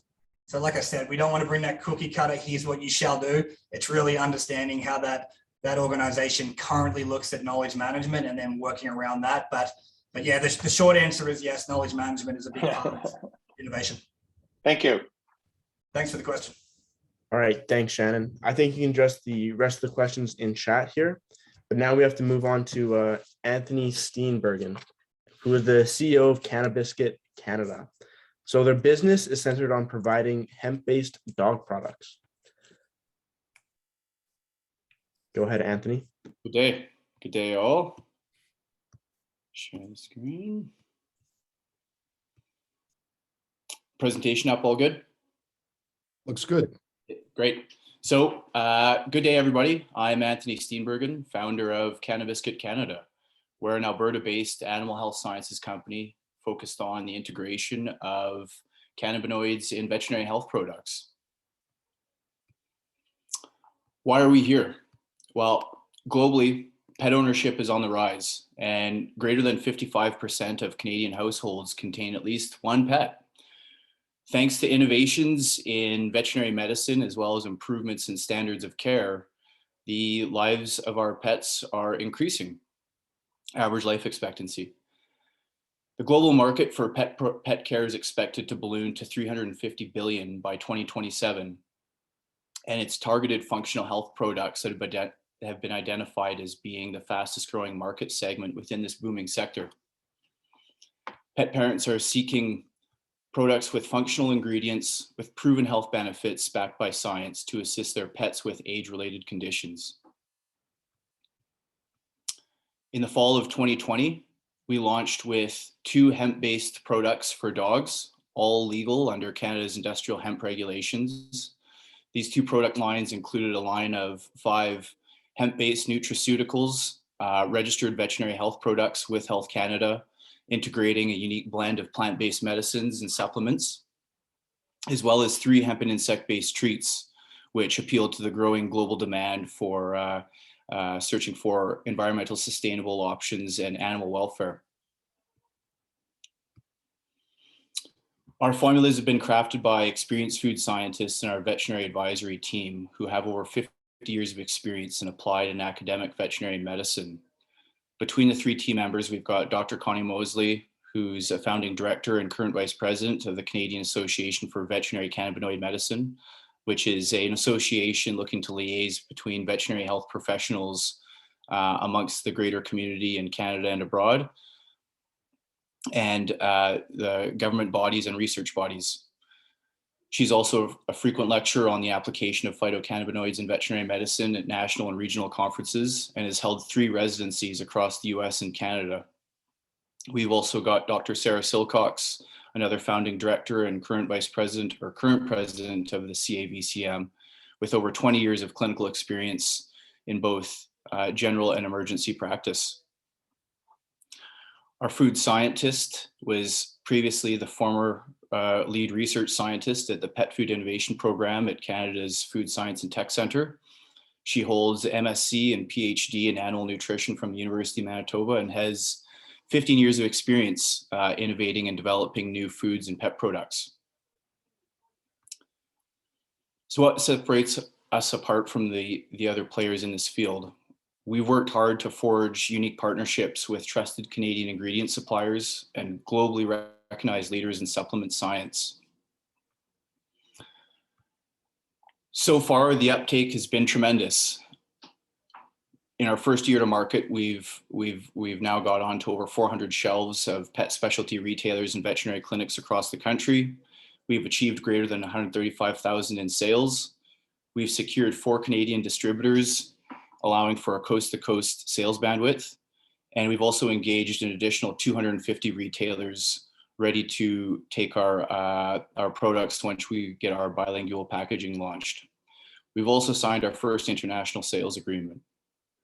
All this is done to date with B2B sales only, without any paid advertising, and only English packaging.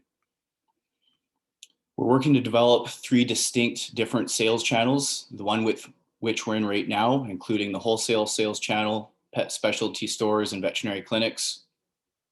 We're working on the development of a line of feline products and advanced care products for this sales channel, as well as the direct-to-consumer sales channel, online platforms and e-commerce through websites and popular sales e-commerce platforms.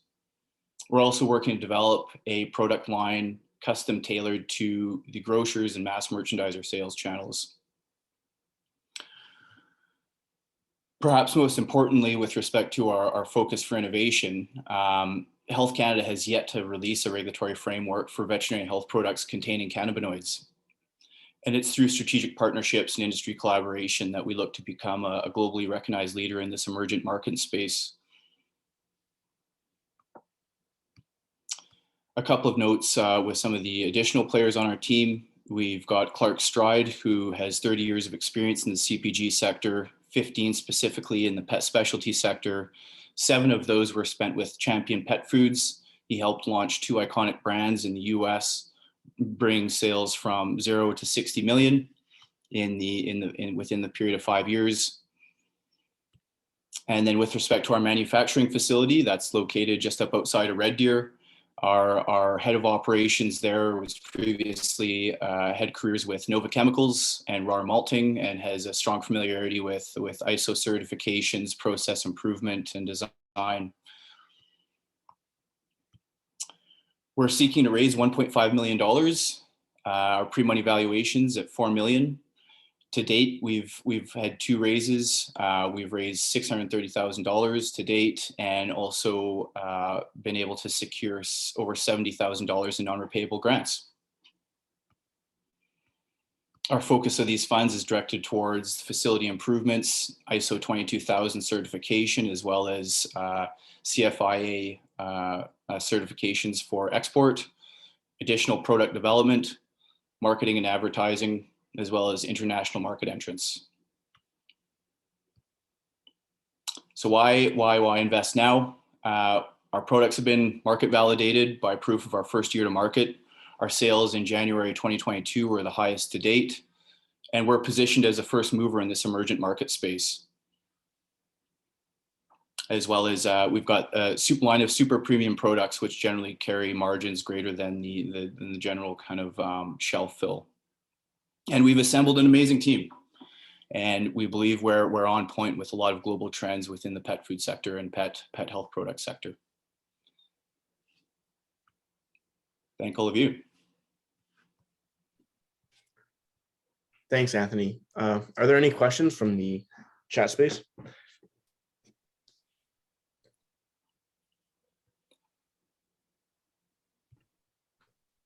I'm just wondering about entering the US and the competition there, and it'll probably take a fair amount of sales force to get your product across the US.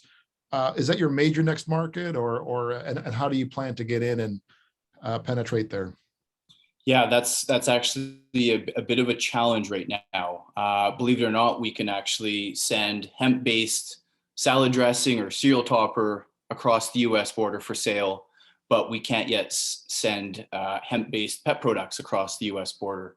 That regulatory framework is still being modified by AFCO and the relevant bodies in the US. So right now, to get into that market, we're looking at co-packing in the US and then distribution there, having our products also registered as health products with the National Animal Supplement Council. Thanks. And what kind of advisors are you looking for to help with the next level of growth? It's going to be relationships with academia to carry out our clinical studies. We still haven't seen that proposed framework from Health Canada, so it's once we see that we'll be able to react accordingly. But at this point, academia, as well as some of the listed bodies such as MyTax and CIRC, etc. Sure. And then just remind me of where you're based. Your people, are they here in Alberta mainly, or? Predominantly, yeah. I'm here in Calgary. Our manufacturing facility is located just up outside of Red Deer. Clark, business development and sales, he's in Edmonton, and our two veterinary advisors, they're over in Toronto. Okay. Troy Finner, quick question, Anthony. Have you reached out to anybody yet on the academic side at the University of Alberta or University of Calgary in animal research? Not to the U of C yet. Dr. Coney Mosley has strong connections with the Ontario College of Veterinary Medicine. So, but no, we would certainly explore that option as well. I have worked with veterinarians doing nutraceutical work in the past in my previous roles as a research manager for labs. I might be able to make some connections there to some people who could do some pilot studies for you and have experience in feed, animal feed, large animal feed, things like that. And it's not a big stretch to get into companion animals, I imagine. Yeah, I'd love to connect. Okay, I'll touch base with you offline. Okay, John Porter's got some questions. Do you want to go ahead, John? Yeah, sure. I think you may have kind of answered this, but I was wondering about pre-Health Canada regulations coming out.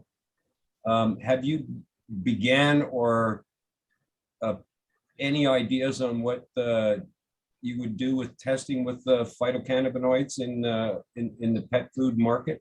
And also, second question, you mentioned backed by science. So are you making, is there any science claims around your current product offering? Yeah, with respect to the claims, first off, the veterinary health product program that Health Canada has in place has pretty strong guidance as to what claims can be made, as this is in the natural health product and veterinary health product space and not a drug. So we do have to be mindful of that. To date, we've got a compendium of 80 plus research papers and overviews on a number of our active ingredients. What will the studies look like? There'll probably be things on gait analysis for the mobility of functional product. For instance, on the calming product, you'd look for specific triggers to try to help identify some proxy of animal calmness. Gut health, you could probably look at stool samples and shifts in probiotic biomes in feces, etc. So just a feel for some of those tests. Great, thanks.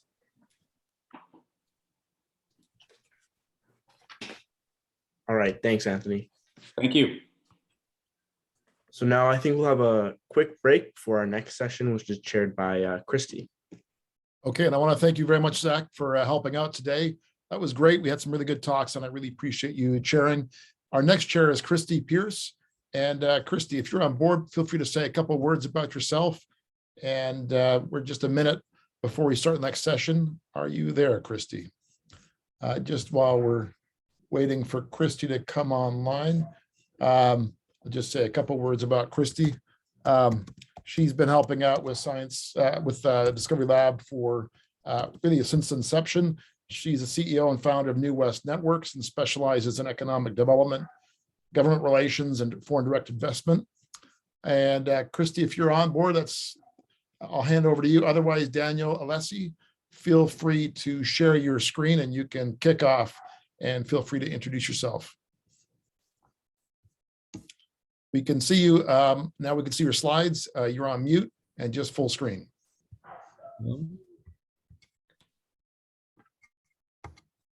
There we go. Hopefully that looks okay. Great. You're good to go. Okay, good afternoon. My name is Dan Alessi. I'm the CEO of Resian Technologies, here with my business partner, Salman Safari, who serves as the CTO. The purpose of Resian, in a sentence, is to develop processes to extract lithium from alternative sources. And the reason that this is important, apologies, I have this poll in my screen. The reason that this is important is because there's a lithium supply gap on the horizon within the next 5 to 10 years. So if we look at the current market for lithium, it's around $5 billion. If we go out about a decade, that's going to increase by an order of magnitude. And the issue that we face is that the conventional sources that I'll share here in a bit are simply not going to be able to fulfill that supply. And so Resian's point is to have a technology to develop, to recover lithium from alternative sources that would fulfill the supply gap. In terms of conventional sources, there's really two: hard rock mining and evaporation ponds. Both come with issues. The hard rock mining size has high operating expenses. A lot of that is crushing and the processing of the rock itself. That's energy intensive, so it has a high carbon footprint. And really most of this refining of those mining products happens in one country, just China. Evaporation ponds have different challenges. They have a high capex. A lot of that really is upfront in the construction of the ponds themselves. You can only do this evaporation process in dry and arid regions where there's plenty of sunlight. The process takes many months, up to a year and a half. You're looking at a relatively inefficient process, and it can only works on brines that are rich resources, so typically above 500 parts per million. The challenge that Resian is addressing is, again, this demand in lithium that we have coming out in a decade or so from now. And in particular, that supply gap needs to be filled by resources that are not of higher grade as the ones that are in the solar deposits that are 500 parts per million or higher, or in the hard rock deposits. If we look in Western Canada alone, the resource size is perhaps $50 billion in unconventional brines below the ground here. If we look worldwide, that number would be a lot bigger. But again, the only way to access these relatively low-grade resources are very selective processes to recover the lithium. And among the most promising is what are called DLE, or direct lithium extraction processes. And this essentially is the purpose of Resian. We focus on this technology piece, filling in that gap so that junior miners and other operators that have these sorts of resources can extract them economically. So here's our process in a nutshell. Again, we have a brine that's fairly low grade, and it has a lot of impurities, and you want to strip out that bit of lithium and concentrate it and purify it. And that's what Resian does. So we would have a process on site where we take in that brine, we extract the lithium, we concentrate it into a much higher concentration fluid, and that fluid would then go off for post-polishing and production of salts that would be shipped off to battery manufacturers for the production of batteries. Our competitive advantage is really know-how, experience, and our intellectual property. So Salman and I developed the base technology for E3 Metals down in Calgary. They're probably the biggest startup lithium junior miner in Canada. Their market cap varies between about 100 and 200 million, and they've raised about 15 million based on our base technology that we developed here in Edmonton. Our process as well, it's patent pending. So we have filed a patent, a process patent. It's efficient. The sorbent is robust. So we've undergone extended testing on our material. It's competitive in that it's a low energy product. So the on-site demands for energy are going to be low, making it more sustainable. And again, the big problem we're addressing is that we need to access resources that are lower grade. And that's exactly what this technology does. It opens up a lot of resources that otherwise would not be economic. When we look at a technology, there's really, so comparing to competitors, there's really 4 metrics you want to hit if you're a technology provider in this space. Highly selective for lithium, I described that again. So exclude all the other stuff, only pull out the lithium out of these fluids. The material that you're using to strip out the lithium has to be robust. And again, that knowledge comes through extended testing, which we've done. Does it have a small footprint? So if you're going to build a plant on site, is that plant going to be large or small? And that gets into the, the capex of the project, obviously. And finally, the product going out the door, the lithium concentrate or the salt, is that of high purity so that it can be sold to battery manufacturers. And Resian checks the marks on all 4 of these metrics. Where are we in terms of business model? Resian was founded in late 2019, so we're about 2 years into our life as a company. We've completed most of the benchtop testing. Some of that goes on in terms of R&D, but we've recently scaled up to what's called a lab pilot. So our nominal volume, we can process about 1,000 liters per day. And we're in the process now, and you can see Q3 2022 there, we're having what's called a field prototype developed by a professional engineering firm here in town that could be moved out to site. And that will process a significantly larger volume. I'll talk about the raise here in a bit, but we're looking for a raise to essentially move that into a facility and operate it to do some testing before we move into the next stage, which is called the pilot module. So the next steps for us here, once we test this field prototype that's being constructed, are building a full-size module on site.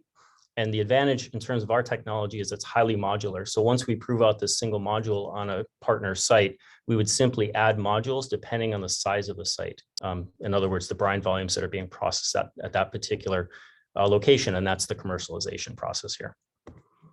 Clients, we're working right now with Morella Corporation. They're based out of Perth, Australia, formerly known as Altura. They have an asset in the United States that we're working on. And that testing we have an agreement signed for it, and we hope to scale up in the field with them.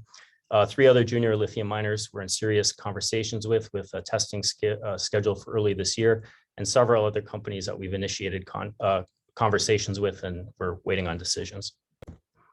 The capital structure of our company is pretty simple at this point. The founders own all the shares, so that's Salman and myself. This will be our first raise. Revenue, we have done significant amount of testing and other services, so about 125,000 over the past 2 years, and the balance up to the total about $500,000 comes from grants. As you can see there, about another 350,000. The team, I think, is a strength here. My expertise is in aqueous chemistry, so I understand the surface chemistry of materials. I've worked with a lot of companies on the sustainability of their water processes, and I have a lot of experience in the field of water resources. Salman is a chemical engineer, so quite complementary to my skill set, but he has quite a bit more experience on developing water treatment processes. And he's really been on the ground in developing our particular lithium extraction processes and the challenges and details of engineering those processes. The asking is $500,000, and in a nutshell, this will allow us to rent the space we need to operate this field prototype, collect the data that we need in anticipation of moving out into the field with the field pilot, and ultimately to commercialization with a partner. So I'll stop there. Happy to take questions if there's any, Michael. Okay, thanks. Great talk. And Christy's also welcome to chair. Her video isn't working very well today. She's got a new computer, but in any case, she's also welcome to ask questions. Just wondering about the patent. Is it owned by the university, or is it owned by the company? No, it's by the company. So, I see you gathered that we did some of this work at the University of Alberta. Resian is completely separate from the university now. And so the patent that we filed is a process patent that's entirely Resian's IP. Oh, great. And have you been able to take advantage of grants like NSERC, I2Is, or others to try and do the commercialization, or have you done the initial stage all on your own dollar then? No, it's been through, well, we had, as you see, we have some revenue from testing services and other consulting work. But the rest is from grant money, and the big sources have been Alberta Innovates. We've had MyTax funding, and we've had IRAP has internships, so we've leveraged that, and we're constantly, as part of our business plan, we're looking to leverage money as well. The ask here, that $500,000 ask is really because we're moving quickly. This is a space that's moving quickly, and we need to get out in the field, I think, as quickly as possible. So as part of this ask is if we get revenue, obviously we would look to leverage that revenue towards further grants through the federal, provincial government. But we're making this ask so that we can keep to this tight timeline with our partners and actually get to commercialization here. Great. Reasonable. Terrific. If there's any other questions, feel free to ask. Otherwise, I'll just keep asking. We have maybe 30 seconds just about competition. How does the competition look in this technology and in this space, and as well as the larger companies that you're possibly looking to partner with in terms of doing some of the field work? Yeah, that's a lot. I mean, the space is getting more and more crowded by the day, which is why we're trying to move quickly. Again, major competitor head to head would be Lilac. They're fairly far along. And they are one of the major, I would say, disadvantages there is that they're quite expensive. So they're, engaging them as a junior lithium miner is quite expensive. And so one of the spaces we're trying to fill here is, a technology that's well developed and tested, but has an entry level sort of testing pricing that's reasonable for some of these junior miners. All right. In terms of engagement, yeah, it could be anywhere from we've engaged very small companies up to, a company like Morella or bigger is certainly possible. Great. Thanks. That's great. We wish you all the best. And it was a great presentation. And thanks for coming here with your team today. I think we have to move on just to stay on schedule, but there will be an evaluation I'll send around in a minute. Our next speaker is Ali from the University of Alberta. Ali, can you share your screen? Maybe, Ali, are you here? Yes. Hello. Oh, perfect. Yeah. I think that looks great. Just full screen and you're good to go. All right. Hello, everyone. My name is Ali. Today we're going to talk about one of our recent invention on metal separators for recycling technologies. I'm a university professor at the University of Alberta. I'm a director of the University of Alberta Power Electronic Labs. Prior to University of Alberta, I've been in industries for about 10 years, startups mostly, and I've generated about 40 patents which are being used in industries. One of our latest startups, Spark Systems, which was a spin-off company out of Queen's University, actually was a company on solar microinverters. It could attract about $50 million investment, and right now is in the process of going IPO. So after coming to University of Alberta about 6-7 years ago, I gathered a group here, and I'm supervising about 25 researchers. In this project, there are about 4 researchers involved. The key engineer is Mohammad Shah Abbasi, one of the team members that who should be also present today here. And he's in his final year graduate students working on this separators. So, it's not working. Okay. So metal recycling is a large business. It's a sustainable process, and it can reduce significantly. It can reduce the air and water pollution significantly, and it can also lower the energy consumption significantly. And Canada is actually one of the largest producer of waste. We generate about 1 million tons of metal every year, and overall, on average, in worldwide, you can only recycle about 32% of the metal. For example, steel recycling in Canada can is generating about $3 billion a year, and can save energy to power about 2.7 million households for a year.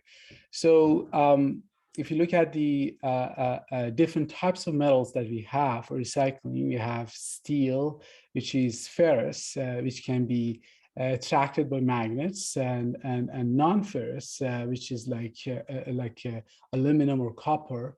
And their recycling is more difficult, it's expensive, either done manually or by eddy current separators. And these kind of separators are actually very expensive. So what you can see here is the conventional eddy current separators, and what we've proposed. This is the conventional one. It has one kind of electric machine connected to a big rotor. And this whole mass on the rotor, we have lots of permanent magnet installed, and this has to rotate at about 3,000 RPM to generate this electromagnetic round, so that it can actually repel the non-ferrous materials by the eddy current that is generated in them, induced in them. So this system, the conventional one, is actually quite large. It's the cost is very high. It uses magnets, which are rare material, and the maintenance and operating is very high, because you always have to rotate this mass, very heavy mass, and it's not portable. It's the assembly is difficult, and it consumes lots of energy. So that's why such systems are not very common, and only very special places they have such systems, especially, for example, in Edmonton, as far as I know, they don't even have anything like this.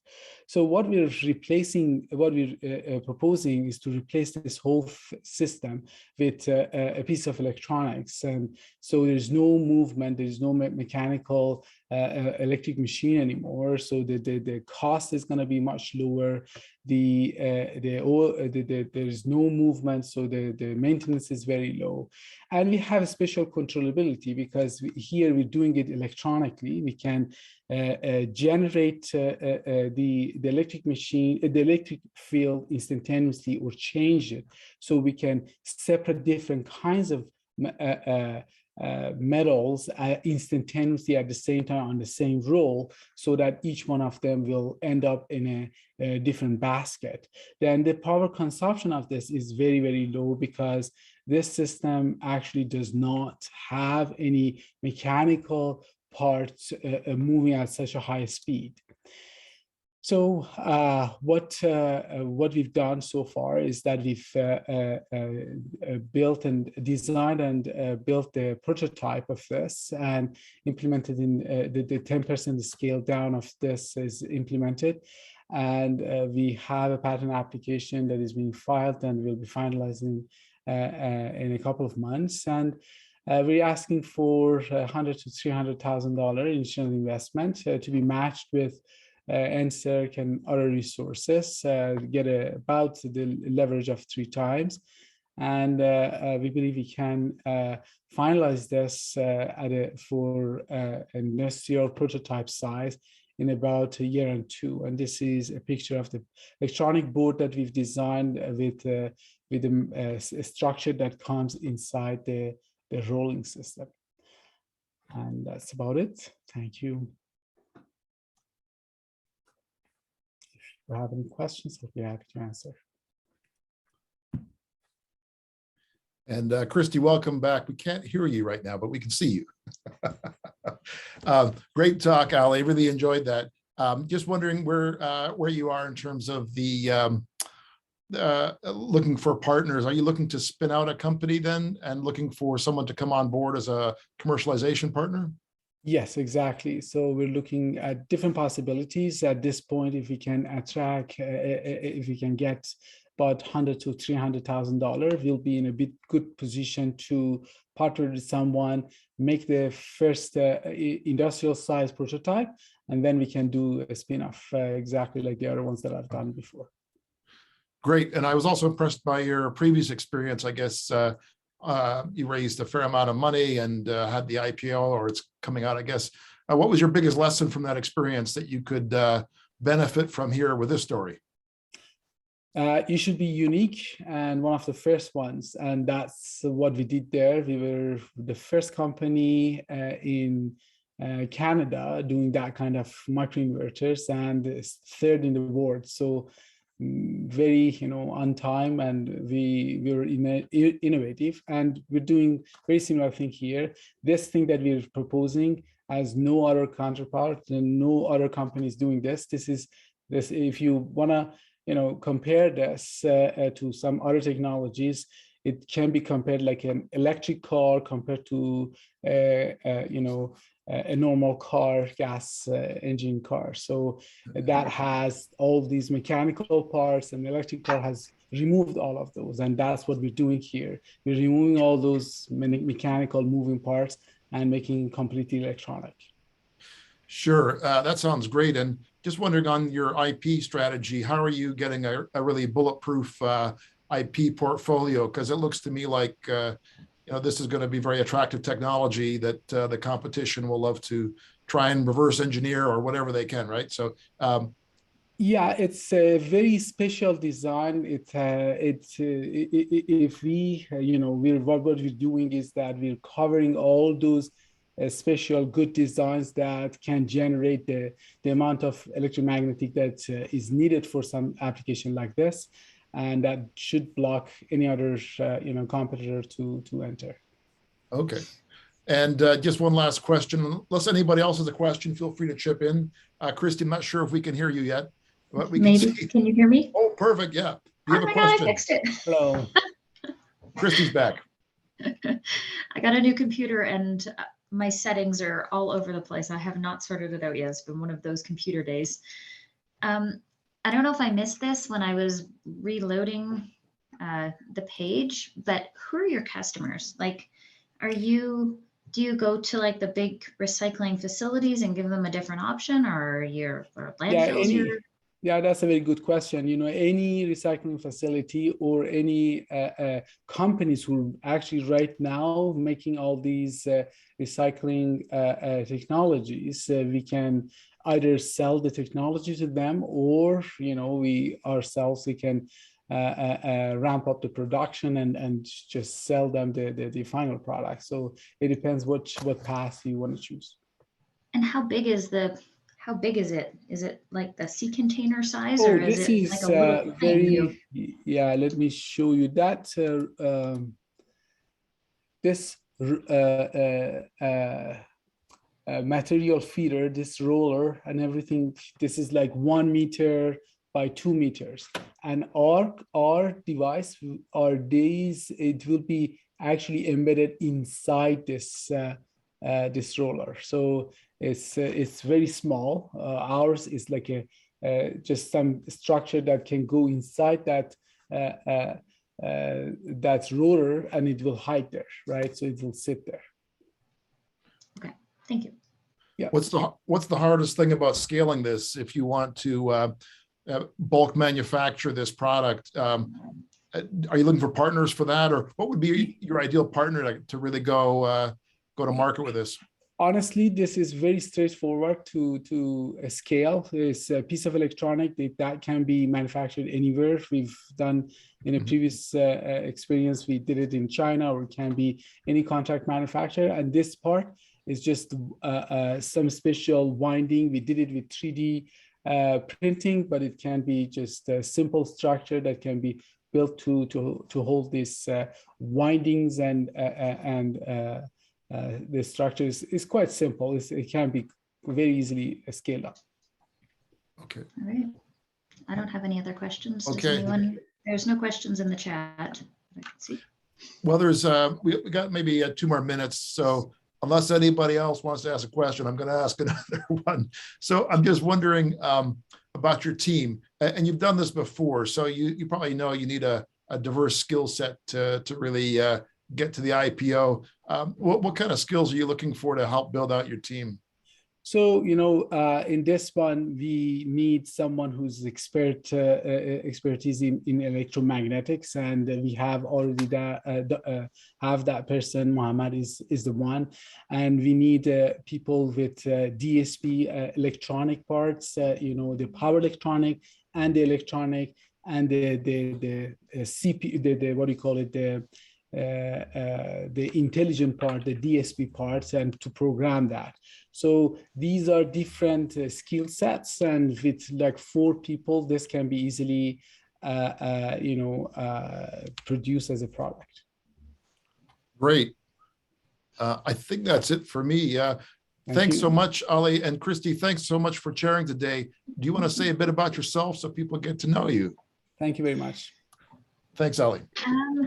Sure, and thank you for having me, Chair, today, even though I was MIA for for half of our session here. Newest Networks is my company. I have a new partner actually as of last year, and we have a couple other guys on our team now. My partner is Glenn Vanstone. He was the vice president at Edmonton Economic Development for a long time.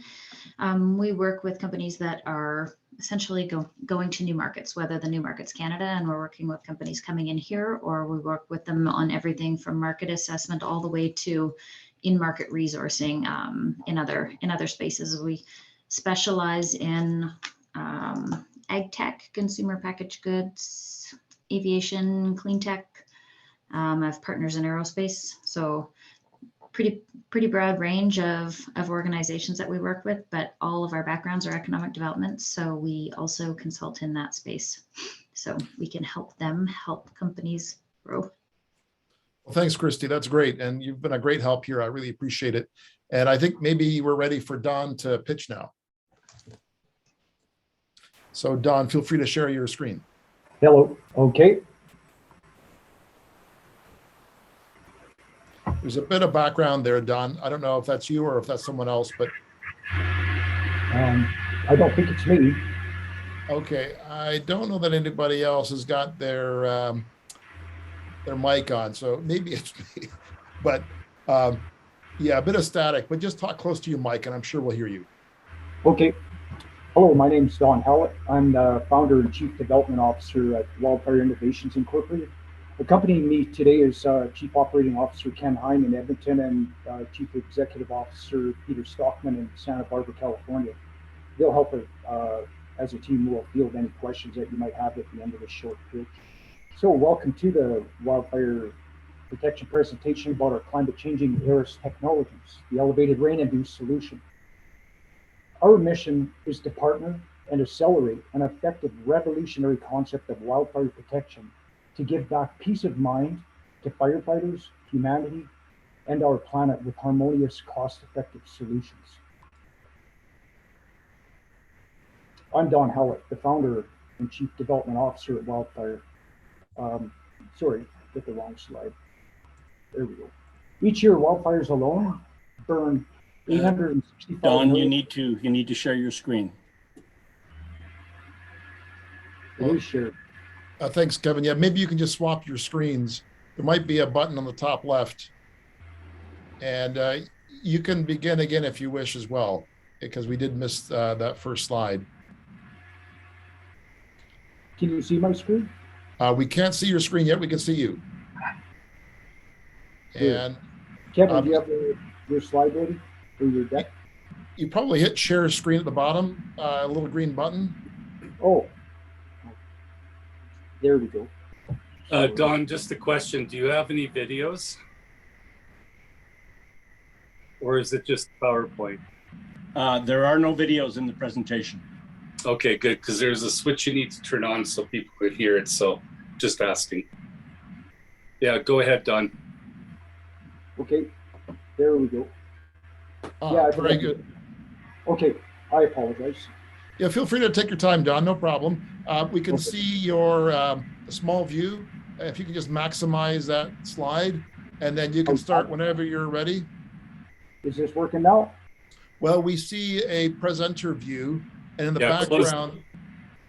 Sorry, Okay. Don, close what you have Awesome. around on the screen. You've got the presentation behind that. Okay. Does this work?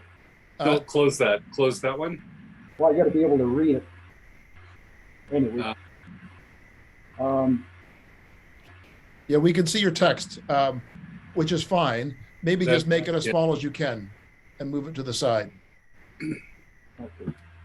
Don, do you have a second screen? No, I don't. Nope. Okay. Hey,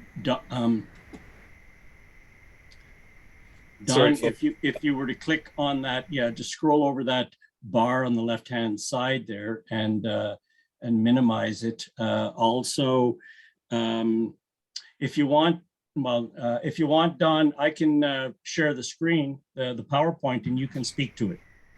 That's a good idea. Yeah, That's please. Yeah, that's fine. Whatever works for you. We're flexible. So just maybe unshare your screen, Don, or I'll do it for you. And then you can work on it. You can do it together. Okay, Kevin, you're up. Maybe you can share your screen. I will. And Don, we can't see you. You can put your video back on. We can just see you while you talk.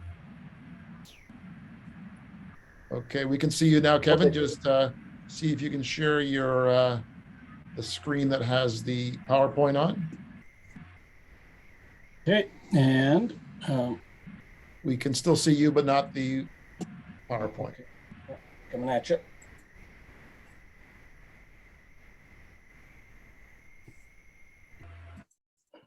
Okay, I think that's coming on online there, Kevin. Just one more second. You are screen sharing, but it's still black. Okay, that's great. Just maximize. Thank you. We can see your first slide, so that's great. Okay. Just hit the little bottom button on the bottom. Do full screen, Kevin. Yeah. Okay. Do the presentation, Kevin.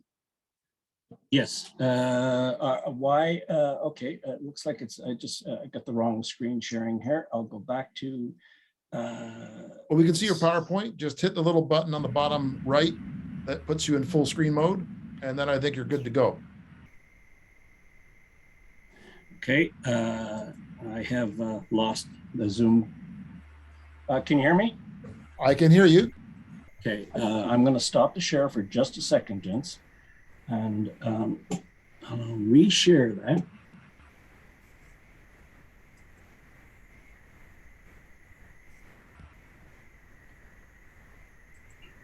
Okay. I'm just hang on, just one moment, please. I got them. No problem. I don't think Ole or Michael, the next two presenters, are on board yet, are they? I can't see you yet. So we'll just give you another minute or two to get this sorted. If you could email me your PowerPoint, I can also mount it. Just a second here, and just need to.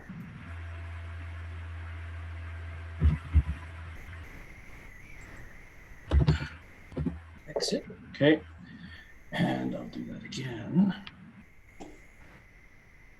PowerPoint, and share this screen. We can still see you, Kevin. But not the screen. I mean, you did have it before. It was just a bit small. Michael, I just here, this should do it here. Yep, looks good. I think it's just coming up. In the meantime, everyone feel free to grab a cup of coffee. We should be with you in a second. It's been a productive day so far. I've really enjoyed it. And it's great to have Don present today. He's got a great story. So hang on, we'll get there in a minute. I emailed the PowerPoint, Michael. Okay.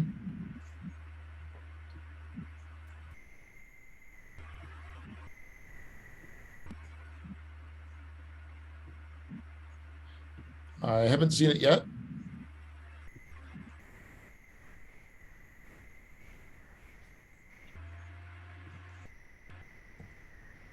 The subject, I just put BP and it's attached.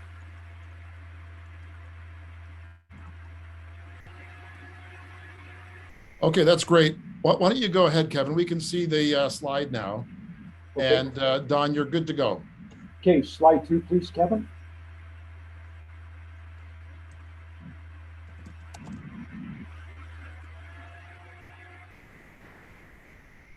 That's the first slide. Next slide.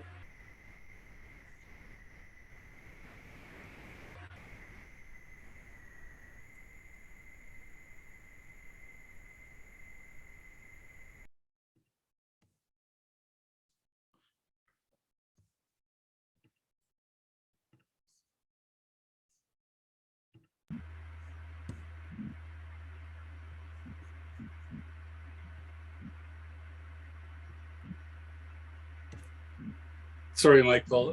Do we have another candidate we can start with until we get going?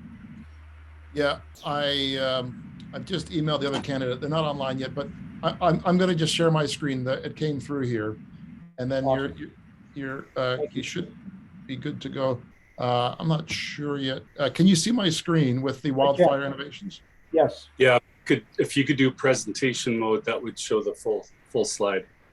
Okay, There is we that good? Okay, yes, thank you. Slide Okay. 2. Yeah, Don, just feel free to go through and just say next and I'll advance or back for back, okay?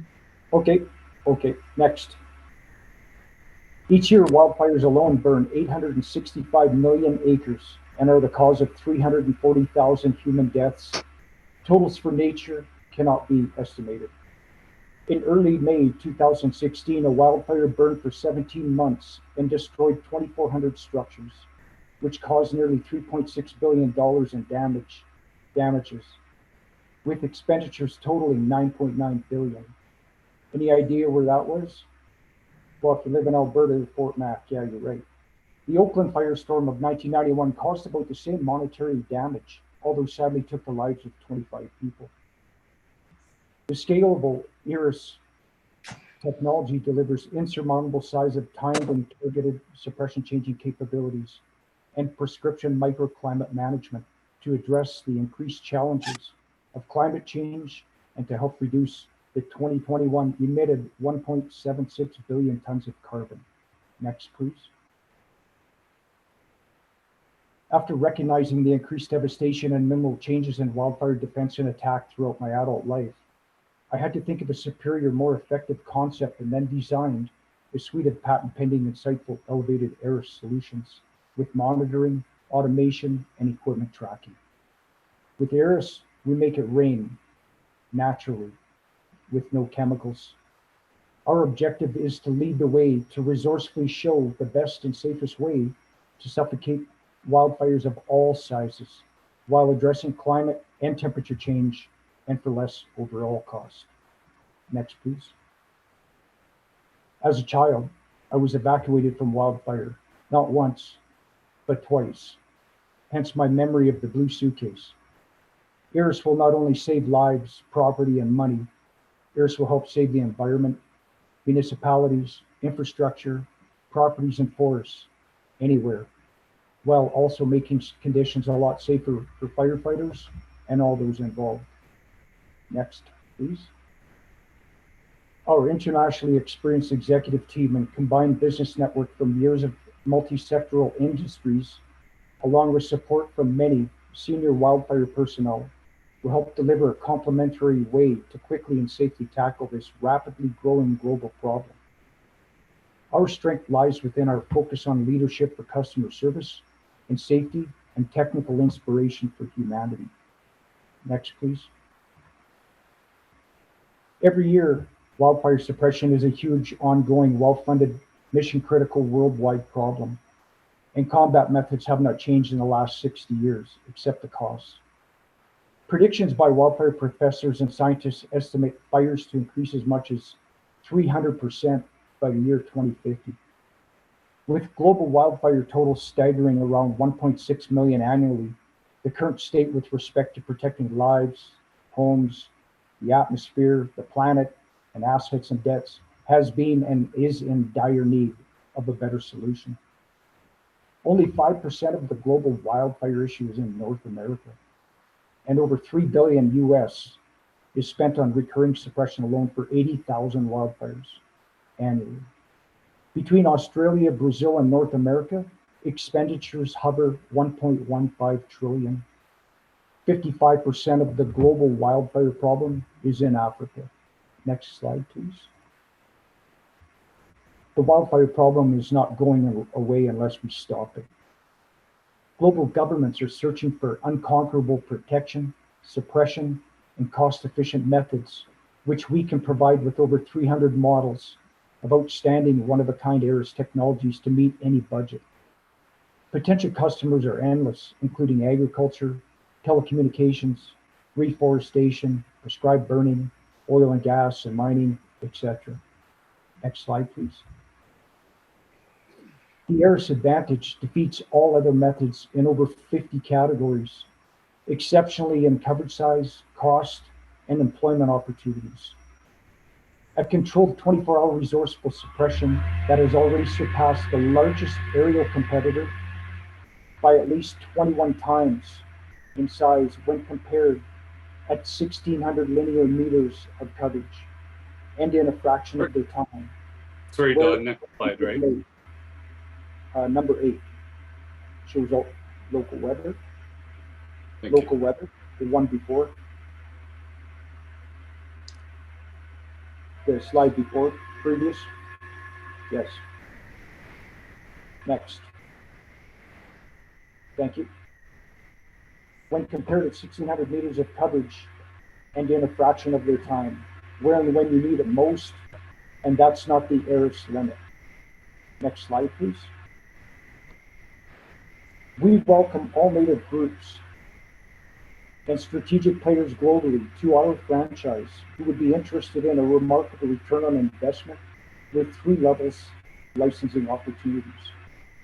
We are now speaking with interested parties in 4 continents and seeking an initial seed investment starting at $750 to $1 million US capital. Next slide, please.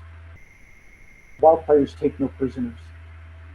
To summarize, for governments, agriculture, insurance, corporations, and private owners who need human property and environmental protection from wildfire, the ARIS is an elevated wildfire protection solution that provides revolutionary and insurmountable protection size against all wildfires. Unlike competitors that use ground and aerial-based methods, our product provides climate-changing resourcefulness that addresses timed and pinpoint targeting for all wildfires and ambient temperature reduction safely, 24 hours a day in any volatile condition, anywhere. Next slide, please.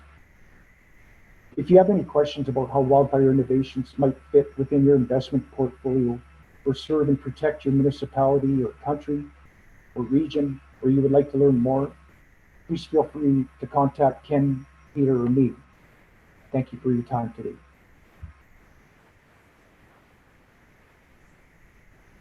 Okay, Don, thanks very much. Christy, do you want to chair? Sure. I had a question as well. I'm wondering about your experience with investors. I think you were working with Kara at one point, were you? I met Kara a few years back, yes. Yeah. Yeah. So, and I know that she was looking into potential investors. How did those conversations go? And what? I ended up doing a bunch more research and development and also increase the size of my technology. We dealt with one investor, but we found that he just wasn't the perfect fit for us. With Kara, I never was introduced to any investors. Yeah, I didn't know where it goes. I know where it went. I know that she had said that she was looking into municipalities and investors and that kind of stuff. So I was just curious where those conversations went. Yeah. Anyways, have you had what's the cost to, like, is the municipality paying for the deployment of the system, or is it we're just launching now. I've done some private installs and now we're just negotiating with government. I've done some presentations. Go ahead, Ken. Yeah, Peter, can you explain that? Yeah, we've got 1 or 2 test models that Don has developed that are out in the field. We're trying to set up a demo now with the CAL FIRE. So we want to do a couple of live demos that we can videotape and share. That is our next big step forward, and that's what we're looking for, some money to make that happen. Okay. Are there any other questions out there? I mean, I could probably keep peppering you guys with questions. I've got a simple question. I'm just wondering about the water supply. Like, do you also have like a tank that you supply with the system? Are you running off of groundwater, or how does that work? Well, we could pull water from sources that aerial craft cannot. And I also have a method of moving water long distance in a short period of time. So if we need to move water 90 miles in a day, I have a way of doing it. So we can pull water out of like small creeks, sloughs, wherever. But the nice thing about it is it's resourceful, and for the size of area that we cover, we actually protect a lot more area for less volume of water or product that's used by other competitors. How long does your equipment last? Like, do they have to replace it after a while, or is it once it's in there and? No, we have a number of different models. It's designed to last pretty much for life. There are OEMs on the product where they have 1, 2, 3-year warranty. Some of the product that we do build, though, will last much longer. So it depends on which model they request, because I have a variety of different models, and then over 300 sizes for all those models. It depends on the client, what they need. We prescribe the technology to what they require. Basically, there's not a lot of parts. It's a tower, it's a bunch of hoses, and it's a pump. And so virtually it's easy to put together, easy to move, and it's very interchangeable. So, you know, as Don says, there's many different designs and parts that he can put together. And we're looking at we're looking at different models, Christy, on whether we're selling or leasing or providing a service. We're looking at all those options, and we'll work with the first clients in to figure that out. But it'll be attractive based on the fact that the benefit considerably outweighs the cost, no matter which model we look at. If you save 200 homes, what's that worth on, you know, $500,000 worth of cost, as an example? Yeah, that was my other question was your model. Do you maintain them after? Or will the municipality maintaining them after? Don offers a preventative maintenance, comprehensive preventative maintenance program for all of his products. I'm just wondering what happens when it, I just wonder what happens when it freezes. Is it weatherproof, I guess, in Alberta all season? Oh, yes. It'll stand. Obviously, there's winterization that needs to take effect because we don't use chemicals, but there's not a lot of fires in the winter time. However, it can be used in the winter. Well, unlike California, which is turning into a 12-month process without freezing, right? So we'll take advantage of that, depending on the actual market. Okay, great. Just one last question, Christy, and then I'll stop. But just wondering about the IP portfolio. You've got, I guess, a fairly a unique product that you've protected somehow, I guess. Do you want to speak at all about what your IP strategy is, or if you need any support on that? Peter. Well, we have support. I do have patents pending in place, and more coming. What you see today is just a small portion of what I've created. I have a number of different designs, but go ahead, Ken. Yeah, sorry. Our initial market is we're looking at the concept of franchises, where we bring someone in and they could either take on like a John Deere model, where they take on the full product, the support, or the consulting, or the arrangements around it. So it depends what that arrangement is. And for clients, if they buy it, they own it, and they will pay for maintenance. If it's a service, we would look after all the maintenance and make sure it's available when they need it. So it's going to depend on which market's going to look. We're talking to groups. I know Peter is out of California. They're literally 12 months a year with fires now. It's going to get worse. There's obviously we're going to have to create models for different areas.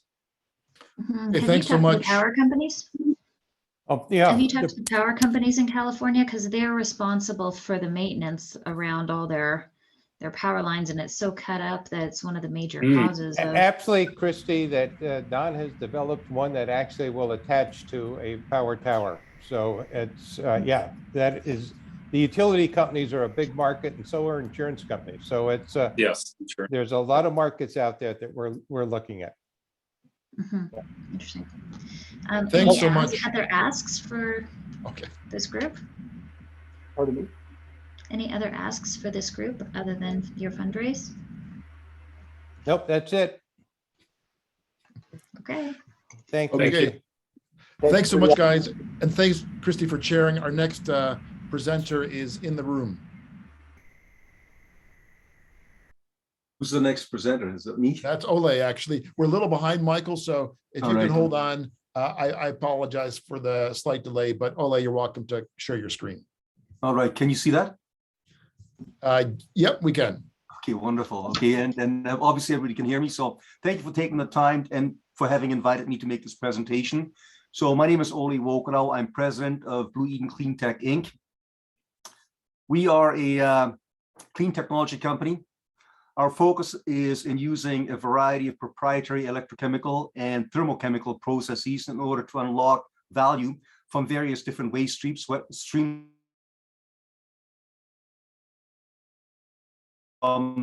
liquid to and Ole, your Yes. mic is breaking up a little bit. So just talk slowly into your mic and I think it'll be all right. Okay, I will slow down if I have the time. So we focus on the circular economy. Our processes are thermochemical and electrochemical in nature. We recover value from liquids and also from solids. Our team is heavy on the engineering side, so we have significant decades of experience on the team in the area of technology development and in the area of technology rollout into the market as well, both in Canada and also globally. Food companies such as, for example, Schlumberger, mostly in the oil patch, mostly oil field related, in the energy industry, that sort of thing. So the core process that we're focusing in as a company here is what we call our eolethros process. Olethros means to decompose materials into their value components. So that is the reason why we chose that name. Our focus, or one of the key areas that we're focusing this technology on, is in the processing of WEEE, or WEEE, which is waste from electrical and electronic equipment. This is a very important issue globally in the area of recycling and reuse. Approximately 25 million tons of WEEE are generated annually on a global scale, and only about 20% of that is actually recycled. Typically, the easy to remove components that can be taken out are removed, but that leaves a significant amount of residual material that ends up in basically in landfills. This becomes a toxic problem in landfills. It also becomes a toxic problem in other processes that can process this, such as, for example, incineration. This particular problem is expected to grow globally as a result of a number of factors, such as, for example, the electronic life cycle, which is very quick, that sort of thing. So hence it generates a lot of stuff that ends up being thrown out. Product demand, population growth, and also the need for strategic materials that are currently being recovered through difficult mining processes, which can be helped by basically a reuse model or a circular model. Sorry about that. Our process provides a path of value extraction from waste. We typically take wasteful materials that would create toxic waste if they end up in landfills, and we recover from these very valuable materials. In doing so, we also do not create some of the toxic byproducts that are typically generated through other processes that we compete against. Specifically, I'm talking about halogenated compounds, chlorinated compounds, for example, through things like PFASs and fire-resistant materials that are found in electronic equipment, which make electronic equipment very difficult to recycle. Our process is highly efficient, highly effective, it is profitable, and it is also scalable. We typically address waste in processes that traditional processes just cannot handle on their own. And as a result of that, we can provide a global solution and a global market opportunity for our company. The components of our EOLEFROS platform are actually twofold. We have a thermochemical process, which is the core of the process. We call that the core EOLEFROS process. This uses pyrolysis. I'm not sure if you're familiar with pyrolysis. Pyrolysis takes materials such as plastics and decomposes those under heat in an oxygen-free atmosphere in order to take out various different components. It takes out gases, it takes out liquids. It also creates a solid waste residue. In addition to that, we've got our electrochemical processes, which are clear blue and pure blue. These are processes that handle the toxic waters that are generated through the EOLEFROS process and basically purify the water for reuse. They also permit us to use the additional, let's say, value extractive processes through metal extraction using basically electrochemical processes. This is an example of what EOLEFROS can actually accomplish. So we can handle complex plastics, including plastics that contain basically fire resist, fire retardant type chemicals. We can handle okay, fine industrial dust, automotive shredded material, carbon-based shredded material, as well as glass fiber shredded material. So it's a mixed bag of very complicated materials that are difficult to recycle because they are all integrated with each other, and it is difficult to handle them with a single process. EOLEFROS can actually handle this very, very nicely and in a very uncomplicated fashion. So what do we get from our process? We get metals and fibers on the bottom, and we get chemicals and energy as well. This is an example of a typical WEEE shredder residue. It can contain about 6% metals in its let's say raw form. Once it's processed, we can create a solid waste residue that can contain up to 20% metals. What you see in here is copper over here. You can see rare earth elements, very significant component. You can see a significant component of platinum group metals as well, amongst other things. This is a snapshot of what EOLEFROS looks like. So the pyrolysis is over here. That's the core of the process. In this case, we're using 1,000 kilos of shredder waste residue. From this, we can generate about 550 kilos of solid waste, which is where the metals end up being concentrated. And then we also recover a significant amount of heat, of which about 26% is used to run the process itself. So it's a very efficient process.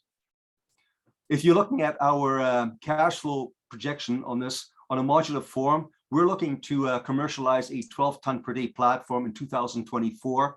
This particular platform will create about 50% solid waste residue, which includes metals, as well as 35% high quality pyrolysis oil, which has a significant value for the chemical industry, and 15% gas, which includes about 50% hydrogen out of that 15% as well. So it's a very nice basically model for extracting value from these waste materials. The cost of this 12-ton per day module is estimated currently at about just under $5 million, and it should generate, based on commodity prices, about $10 million of revenue per year, of which if you look at on a per ton basis, this represents before tax about $1,800 of value per ton of waste that we process. This is a very lucrative model. It can create net cash flow after tax of about $5 million on this particular modular platform, and on the let's say a 10-year after tax discounted cash flow basis, that's about $35 million per platform. So this is a very nice model for us. We are getting actually a lot of interest in terms of the potential of this from from investors as well, because of the fact that this is basically a clean mining process. So it addresses business and basically the reuse recycling business and the strategic value that we add to, let's say, the need for these metals and components. So I should mention that this particular cash flow model does not include site costs. So this is just the module cost, the operating costs related to the module itself. What are we looking at in terms of the plan moving forward? We've got a $2.7 million ask for this program. It's a phased program, of which we're looking at the first component being $150,000 for technology validation, for market analysis, both on the feedstock side and also on the market potential for the components that we create as well. This particular phase we're expecting to undertake in 2022, and that'll take us to the next phase, which is a $2.3 to $2.5 million ask, which is to build a pilot plant in Alberta and to run this over an extended period with various different feedstocks in order to optimize the technology, to integrate the various different components that make the entire platform work, and then to scale up into full commercialization in 2024. Questions? All right. Did you add in the cost of the acquisition of your feedstock into your list there? You know what, that's actually, we're working on that as we speak right now. We're working closely with ARMA here in Alberta, and I'm not sure if you're familiar with ARMA. They're the Alberta Recycling Management Authority. They're the quasi-government agency that collects all the money from electronic sales and then allocates that money, and then becomes kind of the fabric that holds together the collectors of e-waste and the process of e-waste. So basically, we're working with this authority in order to establish the appropriate, let's say, understanding of sourcing and the cost of sourcing. That is actually part of our validation program, the first 6-month program. Okay. And I have another question about another couple questions, but there's a couple questions in the chat. One is about, do you have patent protection on your technology? So to an extent, yes. Basically, our core technology, which is electrodes, is going to be licensed exclusively through us. Okay. And so to us, it'll be licensed exclusively to us. So it is patent protected, and it'll be available to us through an exclusive license arrangement. The water treatment technologies are our own proprietary technologies. So they are actually process protected by Blue Eden itself. There are components of that are patented, but these are basically proprietary processes. Okay. And Ryan had another question about, can you comment a bit on your operational uptime or capacity factor when you estimate 12 tons per day? Seems like a lot of throughput to sustain, especially if it's solid or physical. So, and how much waste or unreclaimable is generated from 12 tons per day? Actually, okay, if I were to look at this, the operating capacity and throughput capacity, which I think is what you're asking about, this is really something that we will address through our pilot project. So basically, once we establish, the objective of that first phase is that we're going to run a small quantity in order to extract the outputs, and then we will take a look at what is going to be involved in refining the extraction of those outputs instead of just sending those to a smelter. You can always send these things to a smelter, but we want to do better than that. There are some, let's say, some processes that involve the ability to dissolve certain valid components out, and so there's various different things that we want to test out. We want to optimize the process, and then run this thing to an extensive. It's a 6 to 9 month, let's say, pilot project, where we will use a pilot scale plant that we will build here in Alberta and run this for an extended period of time in order to validate our operating assumptions and optimize these. So I can't tell you that 100%. We've done some, let's say, pilot plant operation with our partners, but we have not done those directly ourselves. And that's really what we would like to do in order to understand this fully. Mm-hmm. Michael asked what your ideal customer looks like. Okay, so we've got basically our model is a commodity sales model. So our customer ultimately is actually the commodity market. So if we produce platinum group metals, if we produce rare earth elements, gold, for example, it's actually it's like being a mining company without having to worry 10 years of getting the approvals to develop your mine and having enough, let's say, enough mineable ore available to you, because the access that you will have is through the waste that's basically currently going to landfills. So on the supply side, I don't think there will be an issue at all in accessing this. On the basically marketing of our value products, I don't think there will be a problem at all, because it's a commodity that we're looking to market. We're not looking for customers that will buy the actual plant. We're looking for the commodity buyers.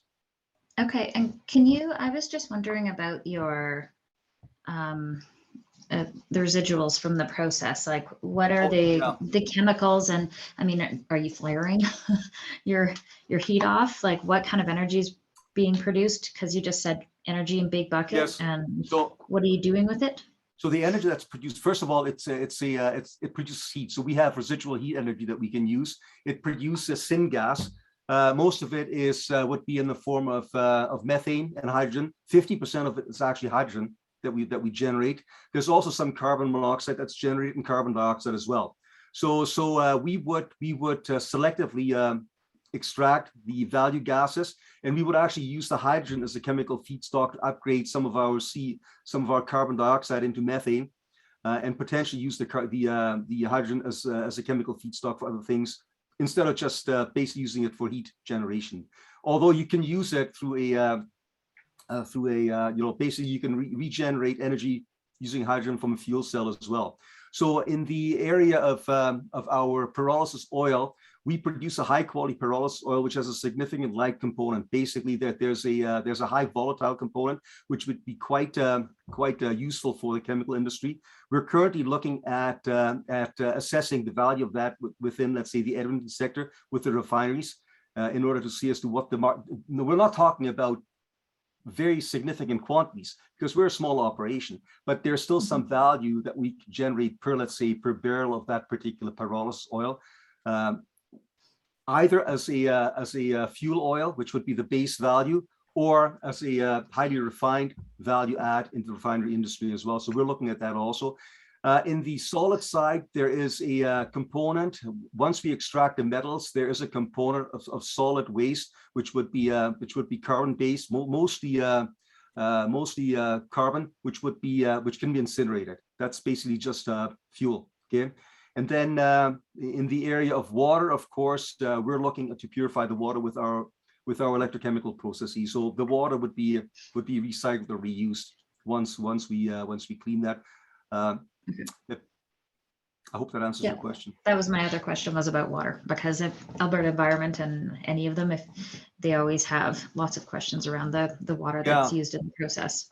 You know, Christy, that's a very good question, because of course, both in flaring, in off gases, especially with things that could have halogenated components, it's basically a very sensitive issue. And the same thing with water. If there's anything that gets concentrated in the water, we've got to be able to take that out. Electrochemistry does it for us. We actually have a process which we call our pure brew process, which can take out any carbon base. It just breaks the bonds. It doesn't matter if it's PFAS or if it's dioxin or if it's pharmaceuticals or if it's bacteria. All right.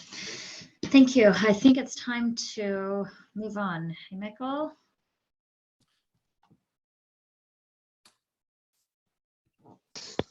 Any other questions can go into the chat, imagine, or follow up after we're finished off here.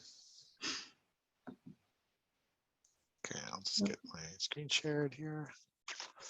Last one of the day. Okay. We can see you, Michael, but not your slides yet. Okay. Okay. Sounds good. Okay, looks like they're coming up. All right. Do full screen. It's great. Thanks. Thanks for having me. Is this too big? I can shrink it down a little bit for smaller screens. Maybe make it a little bigger, about 30% bigger. Those are your two choices. Okay, bigger. Yeah, it's perfect. Okay. So yeah, thanks for having us. So the company is Simline. We're a finance and operations platform for IoT businesses. That's a lot of words. Another more popular term is a RevOps platform, and we specifically target IoT businesses in the sort of small, medium-sized enterprise size. The problem that we solve is that IoT companies do not scale well. The revenue per unit is typically fairly low, often $5 a month for a device, whether it's a telemetry device or an ag tech device or home automation device. And even though the revenue is low, the lift in order to overcome the challenge of billing every month, especially when you have multiple levels of service or you have a metered solution. So like telemetry devices may ping 5 times a day or 10 times a day, and maybe your client has 100 of these and each one pings a different number times a day. At the end of the month, if you're billing on a metered basis, it's pretty complex. And then the financial information, including costs to run the business, the COGS or the reoccurring costs like telecom bills, and the operational data is typically really siloed. And even though they're really they should be tightly coupled. And so what ends up happening is basically IoT companies typically flounder and sort of accrue a significant amount of operational debt as they grow. And so they just don't make, the end result is they just don't make as much money as they should. So the solution is a RevOps platform specifically for IoT companies, providing automated subscription and billing. So we can take care of variable bills, which come from metered or changes in services. We provide no-touch automated optimization of their costs. So big cost in IoT is the SIM card that gets put into the device. Tackle that by some algorithms for managing our clients' telecom accounts and making them pay the least amount possible per month. And then finally, we provide a global single pane of glass so that they can see across all of their end customers, as well as all their costs of goods sold, which really comes down to the SIM cards and like things like AWS bills. So what we do is we help companies grow really fast by stripping away barriers that are very specific to trying to run an IoT company. The value proposition to the client specifically is that we allow them to scale faster. We accelerate their cash flow. So instead of sending out invoices and waiting for checks to come in, we provide them a credit card payment portal. We enhance their margins by reducing their COGS. So by optimizing their bills on the back end, they just extract more margin from their sale. And we provide a unified platform for them to look at all their operations.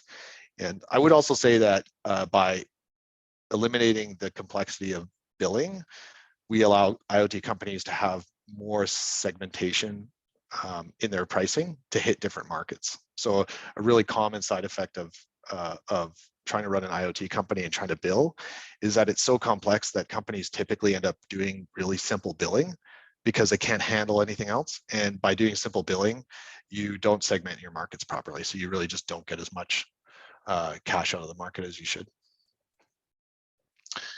So we're kind of I think we're kind of unique in that because we're purely a software company, Anthony and I have been developing this software for the last, let's say, 3.5 years and have acquired a few clients and have been working on this part-time. So we sort of have this infinite runway in that we're doing everything out of pocket on the side. But we do intend to flip this over into a full-time thing. And so although we have been working on this for a long time, the idea here is that if we were to flip over to full-time, this is sort of our go-to-market, which is, launch in Canada, specifically Western Canada, although the rest of Canada is fine, but Western Canada is easier to reach with our current resources. And then flip over to the US with the assumption that the cost acquisition and so how we get our clients is essentially the same as in Canada. I don't know if that's necessarily true, but that's the assumption we're working with. And then from there, tune the strategy and go global. So the IoT market is very big.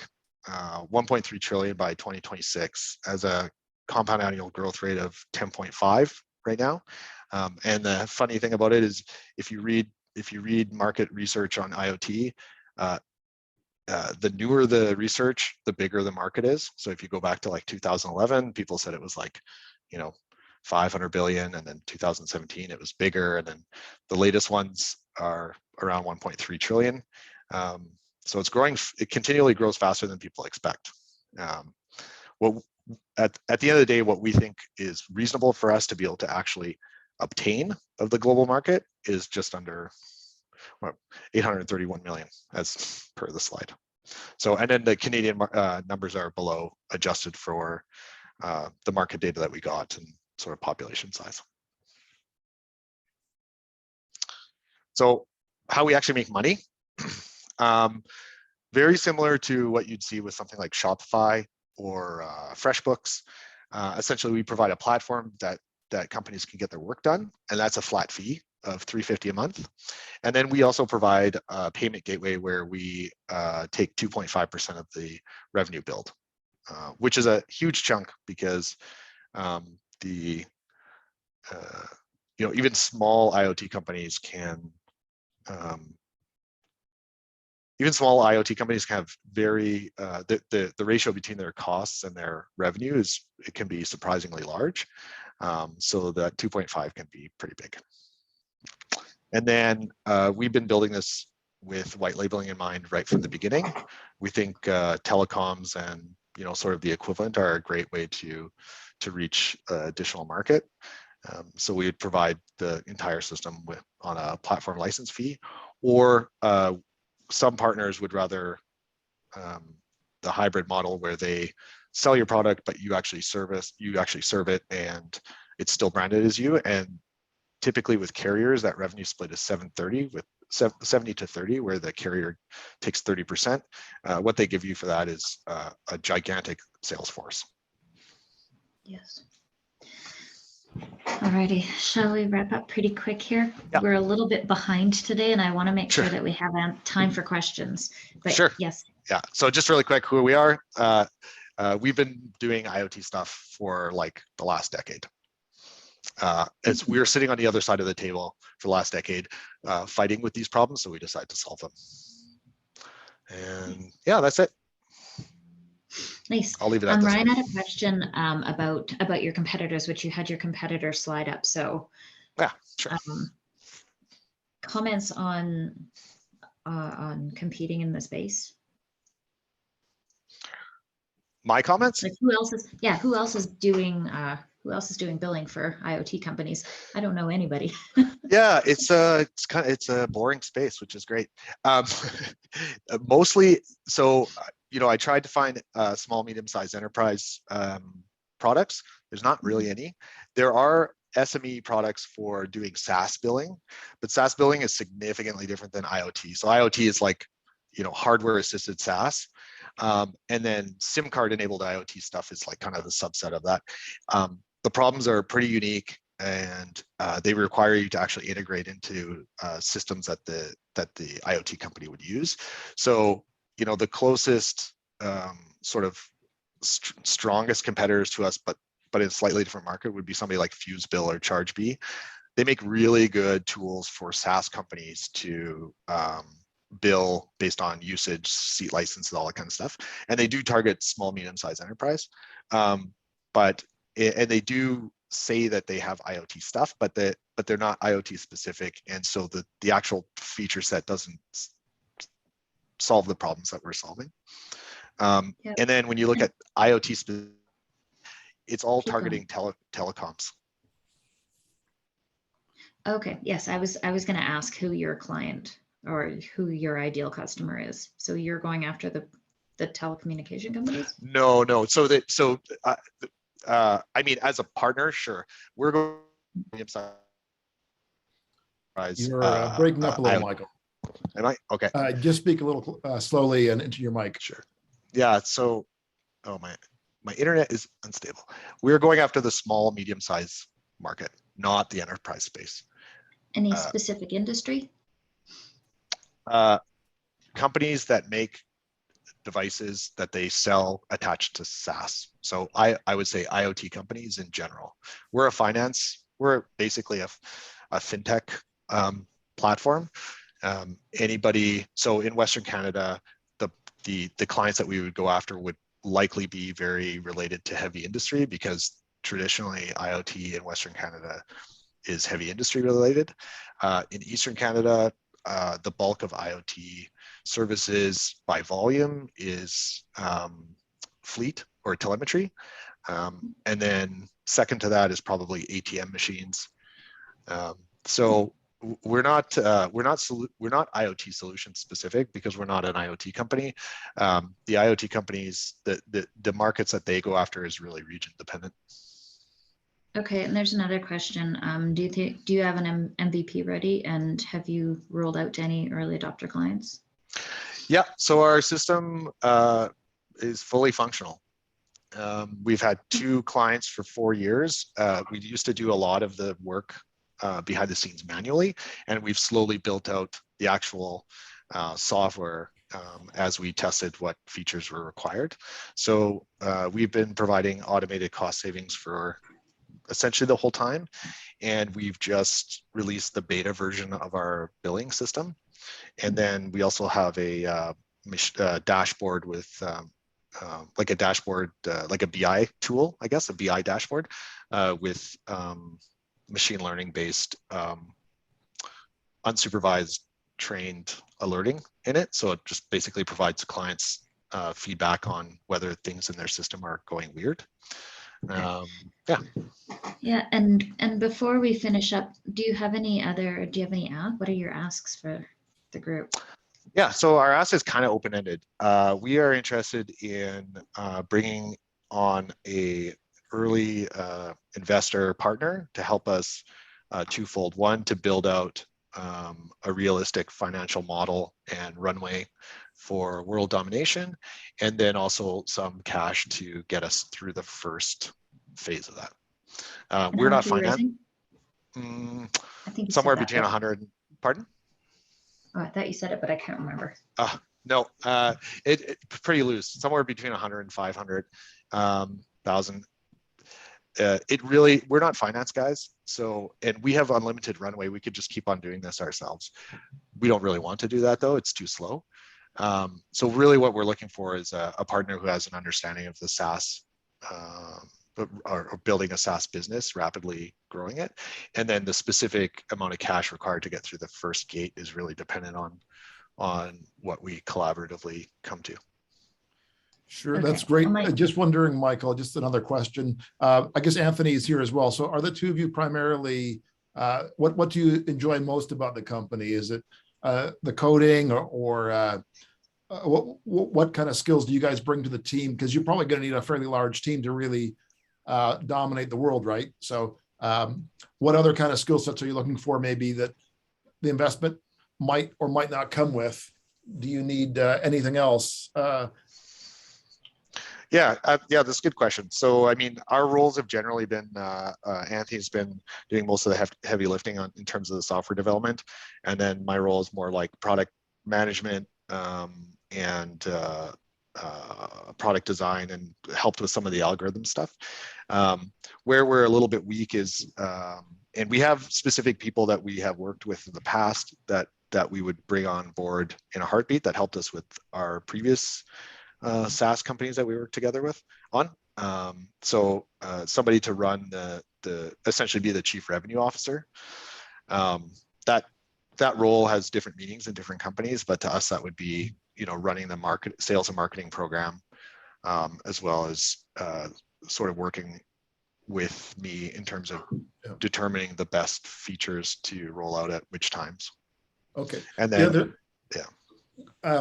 I'm also just wondering, there's a lot of companies that come through here that actually have possibly relevant devices, I guess, like Mark Olson. I don't know if you heard his talk from Flock Systems, where they are, I guess, looking at beef herd management and have a device that they've developed. But there might be some companies that you could take a look at in the ag sector that are just completely untapped in this space. So feel free to reach out to Mark or let me know. He's on the agenda, but great stuff. I really appreciate you presenting. And Christy, thanks so much for chairing our last session. Everybody for your questions. I'm going to put up our last evaluation, and please do give Michael and Anthony your feedback here. I really appreciate all the feedback. That will go back to Michael and Anthony to help them strengthen their planning, and also, of course, to the other advisors who couldn't make it in here today. So just fill that out, and we're ready for just an open discussion now. I know you're all probably pretty tired, and some of you have been here for about 4 hours, so that's great. Anything that we could have done better today, anything that we can help connect people up with, just give us your input right now while you're filling out that poll as well. I just want to thank those of you who have already helped teams. I think John Porter, John Yao, and Daria, a number of you are already helping teams. Elliot, also on the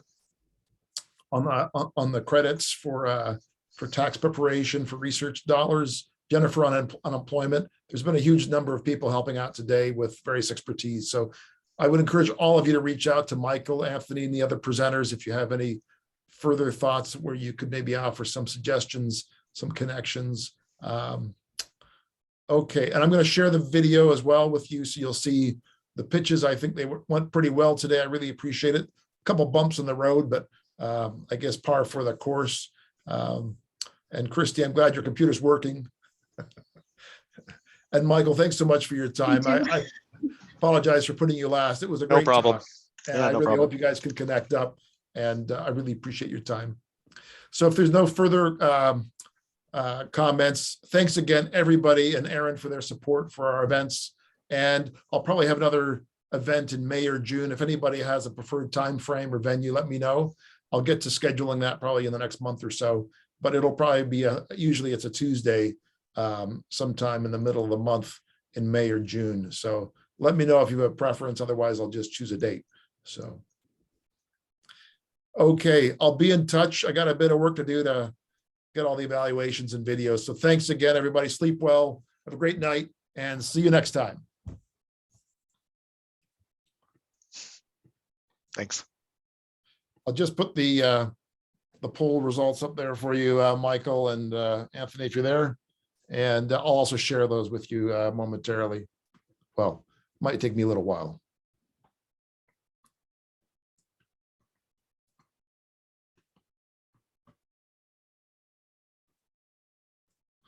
And those are great scores. So you've done well. Yeah, looks good to me. Yeah, you must be a pretty busy team. I guess you've got a lot going on. I guess I'm impressed by how much you've gotten done on the side. A little bit every day. Well, good luck with it. It was a great story. Thanks. Okay, bye-bye.